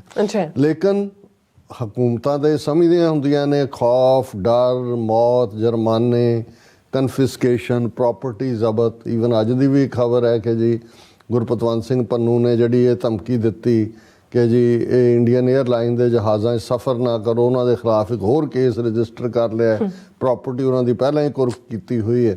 ਸੋ ਉਹ ਇਹ ਹਕੂਮਤਾਂ ਇਹ ਸਮਝਦੀਆਂ ਹੁੰਦੀਆਂ ਨੇ ਵੀ ਇਸ ਕਿਸਮ ਦੇ ਟੈਕਟਿਕਸ ਦੇ ਨਾਲ ਉਹ ਸੱਚ ਦੀ ਆਵਾਜ਼ ਨੂੰ ਦਬਾ ਲੈਣਗੇ, ਪਰ ਹੁੰਦਾ ਨਹੀਂ ਹੈ। ਸਿੱਖ ਕੌਮ ਦੇ ਹਵਾਲੇ ਨਾਲ ਹਾਲਾਂ ਅਸਰ ਹੁੰਦਾ ਹੈ, ਇਹ ਨਹੀਂ ਹੈ ਕਿ ਡਰ ਇੱਕ ਫੈਕਟਰ ਹੈ ਜਿਹੜਾ ਤੁਹਾਡੇ ਅੰਦਰ ਹੀ ਬਿਲਟ ਇਨ ਹੁੰਦਾ। ਤੁਸੀਂ ਡਰਦੇ ਹੋ, ਜਾਨਵਰ ਦੇਖੋ ਤੁਸੀਂ ਸਹਿਮ ਜਾਂਦੇ ਹੋ, ਸੱਪ ਦੇਖੋ ਤੁਸੀਂ ਉੱਥੇ ਹੀ ਫਰੀਜ਼ ਹੋ ਜਾਂਦੇ ਹੋ, ਕੋਈ ਹੋਰ ਇਹ ਕਿਉਂਕਿ ਇਹ ਬਿਲਟ ਇਨ ਹੈ।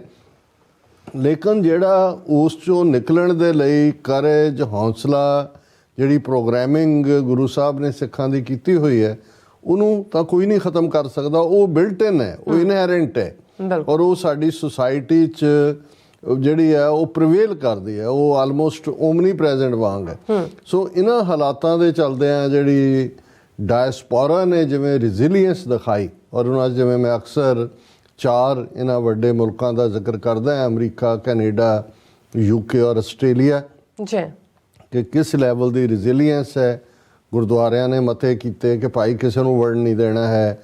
ਇੰਡੀਅਨ ਹਾਈ ਕਮਿਸ਼ਨ, ਕੌਂਸੂਲੇਟ, ਐਮਬੈਸੀਆਂ, ਉਹਨਾਂ ਨੇ ਆਨੇ ਬਹਾਨੇ ਜਿਹੜਾ ਹੈ ਉਹ ਪਹਿਲਾਂ ਤਾਂ ਇਸ ਨੂੰ ਇਵੇਂ ਪ੍ਰਚਾਰਿਆ ਉੱਥੇ ਕਿ ਦੇਖੋ ਜੀ ਗੁਰਦੁਆਰੇ ਤਾਂ ਸਭ ਲਈ ਖੁੱਲ੍ਹੇ ਹੁੰਦੇ ਨੇ, ਇਹ ਤਾਂ ਈਵਨ ਕਈ ਜਿਹੜੇ ਪਗੜੀਧਾਰੀ ਹਿੰਦੂ ਨੇ ਉਹਨਾਂ ਤੋਂ ਵੀ ਇਸ ਕਿਸਮ ਦਾ ਪ੍ਰਚਾਰ ਕਰਵਾਇਆ। ਪਰ ਜਦੋਂ ਇਹ ਕਲੀਅਰ ਕੀਤਾ ਗਿਆ ਕਿ ਭਾਈ ਕਿਸੇ ਦੇ ਗੁਰਦੁਆਰੇ ਆਉਣ 'ਤੇ ਪਾਬੰਦੀ ਨਹੀਂ ਹੈ, ਐਜ਼ ਏ ਸ਼ਰਧਾਲੂ ਕੋਈ ਆ ਸਕਦਾ ਹੈ, ਪਰ ਉਹਨਾਂ ਦੇ ਲਈ ਗੁਰਦੁਆਰਾ ਪਲੇਟਫਾਰਮ ਨਹੀਂ ਖੁੱਲ੍ਹਾ ਹੈ। ਫਿਰ ਅਸੀਂ ਦੇਖਦੇ ਹਾਂ, ਅਸੀਂ ਪਿਛਲੇ ਹਫਤੇ ਦੇ ਪ੍ਰੋਗਰਾਮਾਂ 'ਚ ਜ਼ਿਕਰ ਕੀਤਾ ਸੀ ਕਿ ਇਹਨਾਂ ਨੇ ਹੁਣ ਕਿਵੇਂ ਐਗਰੈਸਿਵਲੀ ਪਰਸਿਊ ਕਰਨਾ ਸ਼ੁਰੂ ਕੀਤਾ ਹੈ ਕਿ ਜੀ ਗੁਰਦੁਆਰਿਆਂ 'ਚ ਅਸੀਂ ਫੈਮਿਲੀ ਪੈਨਸ਼ਨ ਸਕੀਮ ਦੇ ਥੱਲੇ ਕੈਂਪ ਤੇ ਵੀਜ਼ਾ ਸਹੂਲਤਾਂ ਤੇ ਫਲਾਣਾ ਟਿਮਕਾ, ਉਸ ਦੇ ਉੱਤੇ ਵੀ ਹਾਲਾਂ ਇਹੋ ਜਿਹਾ ਹੀ ਕੰਮ ਪਹਿਲਾਂ UK 'ਚ ਗਲੈਸਗੋ 'ਚ ਵੀ ਕਰਨ ਦੀ, UK 'ਚ ਇੰਡੀਆ ਦਾ ਹਾਈ ਕਮਿਸ਼ਨਰ ਗਲੈਸਗੋ ਗੁਰਦੁਆਰੇ 'ਚ ਪਹੁੰਚ ਗਿਆ ਸੀ, ਪ੍ਰਬੰਧਕਾਂ ਨੇ ਵੀ ਪ੍ਰਬੰਧ ਕੀਤਾ ਅੱਜ। ਲੇਕਿਨ 2-3 ਸਿੱਖ ਨੌਜਵਾਨਾਂ ਨੇ ਹੀ ਪਾਰਕਿੰਗ ਲੋਟ ਦੇ ਵਿੱਚ ਉਹਨੂੰ ਹਾਈ ਕਮਿਸ਼ਨਰ ਨੂੰ ਘੇਰ ਲਿਆ, ਉਹਨੂੰ ਕਿਹਾ ਵੀ ਗੈਟ ਬੈਕ ਅੰਦਰ, ਯੂ ਆਰ ਨਾਟ ਵੈਲਕਮ, ਪਰ ਉੱਥੋਂ ਜਾਣ ਤੋਂ ਮਜਬੂਰ ਹੋਇਆ। ਉਹਦੇ ਤੇ ਬੜਾ ਉਹਨਾਂ ਨੇ ਪ੍ਰੋਟੈਸਟ ਕੀਤਾ, ਪੁਲਿਸ ਨੂੰ ਕਿਹਾ ਕੇਸ ਰਜਿਸਟਰ ਕਰੋ। ਉਸ ਤੋਂ ਪਹਿਲਾਂ ਆਸਟ੍ਰੇਲੀਆ ਦੇ ਵਿੱਚ ਵੀ ਉਹਨਾਂ ਦੇ ਹਾਈ ਕਮਿਸ਼ਨ ਨੂੰ ਮੋੜਿਆ ਗਿਆ ਸੀ। ਹੁਣ ਇਹ ਜਿਹੜੀ ਨਵੀਂ ਇਹਨਾਂ ਨੇ ਲਾਈਫ ਪੈਨਸ਼ਨ ਸਕੀਮ ਦੇ ਥੱਲੇ ਸਰਟੀਫਿਕੇਟ ਦੇਣ ਦੀ ਲਾਈਨ ਜਾਂ ਦੂਜੇ ਤੀਜੇ, ਸੋ ਅਸੀਂ ਡਿਸਕਸ ਕੀਤਾ ਸੀ ਵੀ ਗੁਰਦੁਆਰਾ ਕਮੇਟੀਆਂ ਨੇ ਤਾਂ ਆਲਰੇਡੀ ਡਿਸੀਜਨ ਲਿਆ ਹੋਇਆ। ਓਨਟੇਰੀਓ ਗੁਰਦੁਆਰਾ ਕਮੇਟੀ ਨੇ ਇਸ 'ਤੇ ਮਜ਼ਬੂਤ ਲਾਈਨ ਲਈ, ਆਸਟ੍ਰੇਲੀਆ ਦੇ ਗੁਰਦੁਆਰਿਆਂ ਨੇ ਇਸ ਦੇ ਉੱਤੇ ਜਿਹੜਾ ਉਹ ਪਹਿਲਾਂ ਵੀ ਲਾਈਨ ਲਈ ਹੋਈ ਸੀ, ਫਿਰ ਇੰਡੀਵਿਜੂਅਲ ਕੈਂਪੇਨ ਚੱਲਿਆ, ਔਰ ਇਹਦੇ ਕਾਫੀ ਸਾਰਥਕ ਅਸਰ ਇਹ ਰਹੇ ਕਿ ਕੁਛ ਥਾਵਾਂ 'ਤੇ ਜਿੱਥੇ ਹਾਈ ਕਮਿਸ਼ਨ ਕੌਂਸੂਲੇਟ ਦਾ ਦਬਾਅ ਸੀ ਉੱਥੇ ਪ੍ਰਬੰਧਕ ਖਲੋ ਗਏ, ਉਹਨਾਂ ਨੂੰ ਲੱਗਾ ਕਿ ਵੀ ਸਿੱਖ ਸੰਗਤ ਪ੍ਰੋਟੈਸਟ ਕਰੇਗੀ। ਤੇ ਜਿੱਥੇ 2-3 ਥਾਵਾਂ 'ਤੇ ਉਹ ਇੰਡੀਵਿਜੂਅਲ ਗੁਰਦੁਆਰੇ ਬਣਾਏ ਹੋਏ ਨੇ, ਖੁਦ ਹੀ ਡਾਇਰੈਕਟਰ ਬਣੇ ਹੋਏ ਨੇ, ਜਿਵੇਂ ਸਿੱਖ ਹੈਰੀਟੇਜ ਦੇ ਨਾਂ ਥੱਲੇ ਕੋਈ ਕੈਨੇਡਾ ਦਾ ਗੁਰਦੁਆਰਾ ਹੈ, ਔਰ ਇਸੇ ਤਰ੍ਹਾਂ ਕਨਿੰਗਵੇਲ ਕਿ ਕੀ ਹੈ ਆਸਟ੍ਰੇਲੀਆ ਦੇ ਵਿੱਚ, ਉੱਥੇ ਫਿਰ ਜਿਵੇਂ ਇਹਨਾਂ ਨੇ ਜਾਂ ਖਾਲਸਾ ਦੀਵਾਨ ਸੁਸਾਇਟੀ ਵੈਨਕੂਵਰ ਜਿਹੜਾ ਇੰਡੀਅਨ ਸਟੂਜਿਸ ਕਾਮਰੇਡਾਂ ਦਾ, ਅਸੀਂ ਕੈਨੇਡਾ 'ਚ ਦੇਖਿਆ ਕਿ weekend Khalsa Diwan society Vancouver ਵੀ, ਬਰੈਂਪਟਨ ਦੇ ਵਿੱਚ ਵੀ, ਕੈਨੇਡਾ 'ਚ ਵੀ ਜ਼ੋਰਦਾਰ ਪ੍ਰੋਟੈਸਟ ਹੋਏ ਔਰ ਉਹਨਾਂ ਨੂੰ ਵਾਪਸ ਵੀ ਭੇਜਿਆ ਗਿਆ, ਔਰ ਜਿਹੜੇ ਉਹ ਢੀਠ ਜਿਹੇ ਕਿਸਮ ਦੇ ਲੋਕ ਨੇ ਉਹਨਾਂ ਨੂੰ ਲਾਹਨਤਾਂ ਵੀ ਪਈਆਂ। ਆਸਟ੍ਰੇਲੀਆ ਦੇ ਵਿੱਚ ਇਸ ਦੇ ਉੱਤੇ ਜਿਹੜੇ ਕੁਛ ਫੈਂਸ ਦੇ ਉੱਤੇ ਖੜੇ ਸੀ ਜਿਨ੍ਹਾਂ ਬਾਰੇ ਫੀਅਰ ਸੀ ਕਿ ਵੀ ਇਹ ਸੱਦ ਸਕਦੇ ਨੇ, ਉਹਨਾਂ ਨੇ ਆਪਣਾ ਸਟਾਂਸ ਕਲੀਅਰ ਕੀਤਾ ਕਿ ਭਾਈ ਅਸੀਂ ਉਹਨਾਂ ਨੂੰ ਇੱਥੇ ਨਹੀਂ ਵੜਨ ਦਿਆਂਗੇ। ਉਹਨਾਂ ਨੂੰ ਵੀ ਉਹਨਾਂ ਨੇ ਕਹਿ ਦਿੱਤਾ ਕਿ ਜੀ ਦੇਖੋ ਕੱਲ੍ਹ ਨੂੰ ਤੁਹਾਡੀ ਲਾਪਾ ਹੋ ਜਾਂਦੀ ਹੈ ਤਾਂ ਫਿਰ ਅਸੀਂ ਜ਼ਿੰਮੇਵਾਰ ਨਹੀਂ ਹੈ। ਸੋ ਇਸ ਗੱਲ ਦਾ ਵੀ ਧਿਆਨ ਰਹੇ ਕਿ ਜਿਹੜੇ ਇਸ ਕਿਸਮ ਦੇ ਕਰਨ ਵਾਲੇ ਨੇ ਇਹ ਸਿਰੇ ਦੇ ਡਰਪੋਕ ਵੀ ਨੇ। ਇਹਨਾਂ ਨੂੰ ਇਹ ਵੀ ਪਤਾ ਹੁੰਦਾ ਹੈ ਕਿ ਭਾਈ ਜਦੋਂ ਸਿੰਘਾਂ ਨੇ, ਔਰ ਇਹੀ ਕਾਰਨ ਹੈ ਕਿ ਆਸਟ੍ਰੇਲੀਆ ਹੋਏ ਜਾਂ ਕੈਨੇਡਾ ਹੋਏ, ਇਹਨਾਂ ਨੇ ਉਹ ਸਿੱਖ ਪਿਛੋਕੜ ਵਾਲੇ ਭਾਵੇਂ ਸਿਰ ਮੂੰਹ ਮੁੰਨੇ ਹੋਣ ਉਹੀ ਲਿਆ ਕੇ ਕੌਂਸੂਲੇਟ ਲਾਏ ਹੋਏ ਨੇ। ਅਦਰਵਾਈਜ਼ ਤਾਂ ਉਹ ਦੂਜੇ ਜਿਹੜੇ ਨੇ ਉਹ ਤਾਂ ਉਹੀ ਨਹੀਂ ਖਲੋ ਸਕਦੇ ਸਿੱਖਾਂ ਦੇ ਸਾਹਮਣੇ। ਇਹ ਜਿਹੜੇ ਢੀਠ ਜਿਹੇ ਬਣੇ, ਜਿਹੜੇ ਆਪਣੀ ਕੌਮ ਦੇ ਨਹੀਂ ਬਣੇ, ਸਿਰ ਮੂੰਹ ਮਨਾਏ ਹੁੰਦੇ ਨੇ, ਉਹਨਾਂ ਤੋਂ ਇਸ ਕਿਸਮ ਦਾ ਲੈਂਦੇ ਨੇ। ਪਰ ਛਿੱਤਰ ਤਾਂ ਅਲਟੀਮੇਟਲੀ ਛਿੱਤਰ ਹੀ ਹੁੰਦਾ ਹੈ। ਹਾਲਾਂ ਅਸੀਂ ਹਮੇਸ਼ਾ ਇਹ ਸਮਝਦੇ ਹਾਂ ਕਿ ਪੀਸਫੁਲ ਅੰਦਾਜ਼ ਦੇ ਵਿੱਚ ਹੀ ਸਾਨੂੰ ਰਹਿਣਾ ਚਾਹੀਦਾ। ਹੁਣ ਗੱਲ ਜੇ ਅਸੀਂ ਇਸ ਮੁੱਦੇ ਦੇ ਉੱਤੇ ਵੀ ਕਰੀਏ ਤੇ ਬਹੁਤ ਵਾਰ ਤੁਹਾਨੂੰ ਇਹਨਾਂ ਦਾ ਦੋ ਮੂੰਹਾਂ ਪ੍ਰਚਾਰ ਸੁਣਨ ਨੂੰ ਮਿਲਦਾ। ਇੱਕ ਪਾਸੇ ਤਾਂ ਪਹਿਲਾਂ ਤਾਂ ਇਹ ਕਹਿੰਦੇ ਰਹੇ ਕਿ ਜੀ ਖਾਲਿਸਤਾਨ ਤਾਂ ਮੁੱਠੀ ਭਰ ਲੋਕ ਵੀ ਨਹੀਂ ਨੇ, ਇਹਨਾਂ ਦੀਆਂ ਦੁਕਾਨਾਂ ਚਲਾਈਆਂ ਹੋਈਆਂ। ਦੂਜਾ, ਪਰ ਖਾਲਿਸਤਾਨ ਰੈਫਰੈਂਡਮ ਨੇ ਉਸ ਮਿੱਥ ਨੂੰ ਤੋੜਿਆ, ਇਹਦੇ ਬਾਰੇ ਕੋਈ ਸ਼ੱਕ ਸ਼ੁਬਾ ਨਹੀਂ ਹੈ। ਔਰ ਹੁਣ ਜਦੋਂ ਕਿ ਇਹ ਇੱਕ ਪੂਰੀ ਮੂਵਮੈਂਟ ਬਣ ਕੇ ਖੜੀ ਹੋਈ, ਇਹਨਾਂ ਨੇ ਟਰਾਂਸਨੈਸ਼ਨਲ ਟੈਰਰਿਜ਼ਮ ਜਾਂ ਟਰਾਂਸਨੈਸ਼ਨਲ ਰਿਪਰੈਸ਼ਨ ਦਾ ਸਹਾਰਾ ਲੈ ਕੇ ਖੁਦ ਹੀ ਇਸ ਮੂਵਮੈਂਟ ਨੂੰ ਇੰਟਰਨੈਸ਼ਨਲ ਲੈਵਲ ਦੇ ਉੱਤੇ ਕਿ ਬਈ ਭਾਰਤ ਦੀ ਏਕਤਾ ਅਖੰਡਤਾ ਲਈ ਖਤਰਾ ਹੈ। ਔਰ ਰਿਪੀਟਡਲੀ ਕੈਨੇਡਾ ਦੇ ਨਾਲ ਤਾਂ ਉਹਨਾਂ ਦਾ ਜਿਸ ਕਿਸਮ ਦਾ ਡਿਪਲੋਮੈਟਿਕ ਕ੍ਰਾਈਸਿਸ ਹੈ ਉਹਦੇ ਤੇ ਅਸੀਂ ਕਾਫੀ ਡਿਟੇਲ 'ਚ ਗੱਲ ਕੀਤੀ ਹੈ। ਆਸਟ੍ਰੇਲੀਆ ਨਾਲ ਵੀ ਮੋਦੀ ਨੇ ਜਦੋਂ ਖੁਦ ਆਸਟ੍ਰੇਲੀਆ ਵਿਜ਼ਿਟ ਕੀਤਾ ਜਾਂ ਉਸ ਤੋਂ ਪਹਿਲਾਂ ਆਸਟ੍ਰੇਲੀਅਨ ਪ੍ਰਾਈਮ ਮਿਨਿਸਟਰ ਨੂੰ ਉਸੇ ਹੀ ਗੁਜਰਾਤ ਦੇ ਸਟੇਡੀਅਮ 'ਚ ਘੁਮਾਉਂਦਾ ਰਿਹਾ ਕ੍ਰਿਕਟ ਦਿਖਾਉਣ ਦੇ ਬਹਾਨੇ, ਤੇ ਉਦੋਂ ਵੀ ਕਿ ਜੀ ਦੇਖੋ ਸਾਡੇ ਮੰਦਰਾਂ ਤੇ ਹਮਲਾ, ਉਹ ਆਸਟ੍ਰੇਲੀਅਨ ਪੁਲਿਸ ਨੇ ਕਿਹਾ ਇਹ ਖੁਦ ਹੀ work of the Hindus themselves. ਫਿਰ ਇਹਨਾਂ ਨੇ ਜਦੋਂ ਮੋਦੀ ਆਸਟ੍ਰੇਲੀਆ ਆਇਆ ਤੇ ਉੱਥੇ ਵੀ ਆ ਕੇ ਇਸ ਕਿਸਮ ਦਾ ਕਿ ਜੀ ਇਹ ਸਾਡੇ ਕੌਂਸੂਲੇਟ ਸੇਫ ਨਹੀਂ ਹੈ ਔਰ ਡਿਪਲੋਮੈਟਸ ਦੀ ਸੇਫਟੀ ਇੱਧਰ ਉੱਧਰ। ਹੁਣ ਇਹ ਸਭ ਦੇ ਬਾਵਜੂਦ ਸਾਡਾ ਇਹ ਕਹਿਣਾ ਹੈ ਵੀ ਇਹਨਾਂ ਨੂੰ ਪਤਾ ਨਹੀਂ ਲੱਗਦਾ। ਪਹਿਲਾਂ ਇੱਕ ਤਾਂ ਇੰਨਾ ਕੁ ਝੂਠ ਬੋਲਿਆ ਹੋਇਆ ਕਿ ਜੀ ਹੈ ਹੀ ਨਹੀਂ, ਸਿੱਖ ਚਾਹੁੰਦੇ ਹੀ ਨਹੀਂ ਨੇ। ਹੁਣ ਇਹ ਡਿਪਲੋਮੈਟਾਂ ਦੇ ਬਹਾਨੇ ਪਿੱਛੇ ਛੁਪਣ ਦੀ ਕੋਸ਼ਿਸ਼ ਕੀਤੀ ਕਿ ਜੀ ਡਿਪਲੋਮੈਟਿਕ ਸਿਕਿਉਰਿਟੀ ਦੂਜੇ ਤੀਜੇ। ਤੇ ਜਦੋਂ ਕੈਨੇਡਾ ਨੇ ਹਰਦੀਪ ਸਿੰਘ ਨਿੱਜਰ ਮਰਡਰ ਕੇਸ ਨੂੰ ਕੱਢ ਲਿਆ, ਉਹਦੇ ਨਾਲ ਜਿਹੜਾ ਉਹਨਾਂ ਨੇ ਬਿਲਕੁਲ ਟਰਾਂਸਨੈਸ਼ਨਲ ਟੈਰਰਿਜ਼ਮ ਔਰ ਨਾਲ ਦੀ ਨਾਲ ਵਿਆਨਾ ਪ੍ਰੋਟੋਕੋਲ ਉਸ ਦੀ ਵਾਇਲੇਸ਼ਨ ਦੀ ਗੱਲ ਨੂੰ ਵੀ ਲੈ ਆਂਦਾ ਔਰ ਕੈਨੇਡਾ ਦੀ ਸੋਵਰਨਿਟੀ ਨੂੰ ਵਾਇਲੇਟ ਕਰਨ ਦੀ ਵੀ ਗੱਲ ਲਿਆਂਦੀ। ਔਰ 5 ਮੁਲਕ ਜਿਨ੍ਹਾਂ ਦੇ ਵਿੱਚ Canada, America, UK, Australia, New Zealand, 5 eyes countries. So ਜ਼ਾਹਿਰ ਹੈ ਕਿ ਵੀ ਆਸਟ੍ਰੇਲੀਆ, ਨਿਊਜ਼ੀਲੈਂਡ ਔਰ UK ਵੀ ਅਲੋਂਗ ਵਿਦ ਅਮਰੀਕਾ, ਔਰ ਅਮਰੀਕਾ ਦੇ ਐਂਟਨੀ ਬਲਿੰਕਨ ਨੇ ਤਾਂ ਦਿੱਲੀ 'ਚ ਖਲੋ ਕੇ ਕਿਹਾ ਕਿ you must cooperate with them. ਹੁਣ ਮੈਂ ਇਹ ਦੇਖ ਰਿਹਾ ਕਿ ਵੀ ਖਾਲਿਸਤਾਨ ਦਾ ਮੁੱਦਾ ਇਸ ਵੇਲੇ ਹਿੰਦੂ ਤਵੀਆਂ ਤੇ ਵੀ ਕਿੰਨਾ ਕੁ ਹਾਵੀ ਹੈ, ਉਹਨਾਂ ਦੀ ਸਰਕਾਰ ਤੇ, ਉਹਨਾਂ ਦੇ ਮੀਡੀਆ ਤੇ। ਇੰਟਰਨੈਸ਼ਨਲੀ ਆਫ ਕੋਰਸ ਖਾਲਿਸਤਾਨ ਹੁਣ ਜਿਹੜਾ ਇੱਕ ਸੀਰੀਅਸ ਇਸ਼ੂ ਦੇ ਤੌਰ ਤੇ ਲਿਆ ਜਾਂਦਾ। ਔਰ ਇਹ ਜਿਵੇਂ ਇਹਨਾਂ ਨੇ ਇੰਡੀਆ ਨੇ ਅਮਰੀਕਾ ਦੇ ਨਾਲ 2+2 ਡਾਇਲੋਗ ਟਰੰਪ ਪੀਰੀਅਡ ਸ਼ੁਰੂ ਹੋਇਆ ਸੀ ਔਰ 5ਵੀਂ ਵਾਰ ਜਿਹੜੇ ਨੇ ਇੱਥੋਂ ਬਲਿੰਕਨ ਔਰ ਮਿਸਟਰ ਦੂਸਰੇ ਆਸਟਿਨ ਉਹ ਗਏ ਸੀ।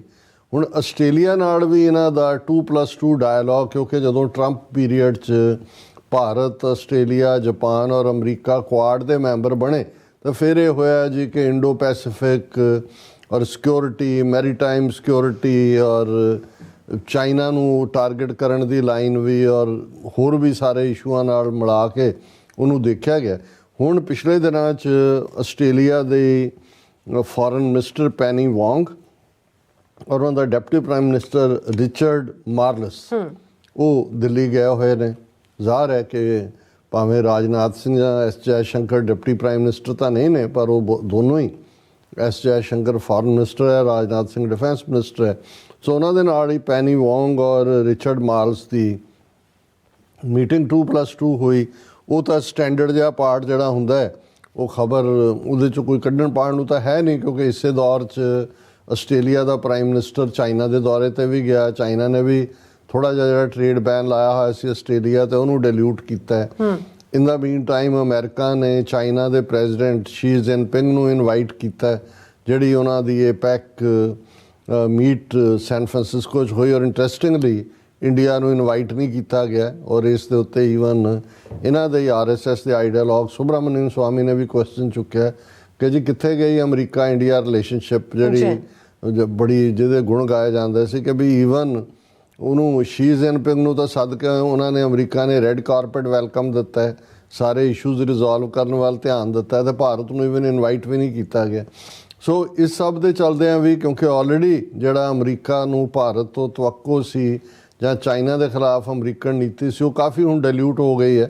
ਔਰ ਆਲਰੇਡੀ ਚਾਈਨਾ ਨਾਲ ਫਰੈਂਡਸ਼ਿਪ ਔਰ ਸਟ੍ਰੈਟਜਿਕ ਪਾਰਟਨਰਸ਼ਿਪ, ਮਿਲਟਰੀ 1-to-1 ਡਾਇਲੋਗ ਔਰ ਨਿਊਕਲੀਅਰ ਕਮਾਂਡ, ਆਰਟੀਫਿਸ਼ੀਅਲ ਇੰਟੈਲੀਜੈਂਸ ਔਰ ਉਹ ਸਾਰੇ ਐਂਡ ਵਨ ਚਾਈਨਾ ਪੋਲਿਸੀ ਜਿਹੜੀ ਅਮਰੀਕਨ ਬਾਈਡਨ ਤੋਂ ਕਹਾਇਆ ਸ਼ੀ ਜਿਨਪਿੰਗ ਨੇ ਆਪਣੀ ਪ੍ਰੈਜ਼ੈਂਸ ਕਿ ਵੀ ਤੁਸੀਂ ਤਾਈਵਾਨ ਨੂੰ ਕੋਈ ਅੱਡ ਮੁਲਕ ਦੇ ਤੌਰ ਤੇ ਰੈਕਗਨਾਈਜ਼ ਨਹੀਂ ਕਰੋਗੇ।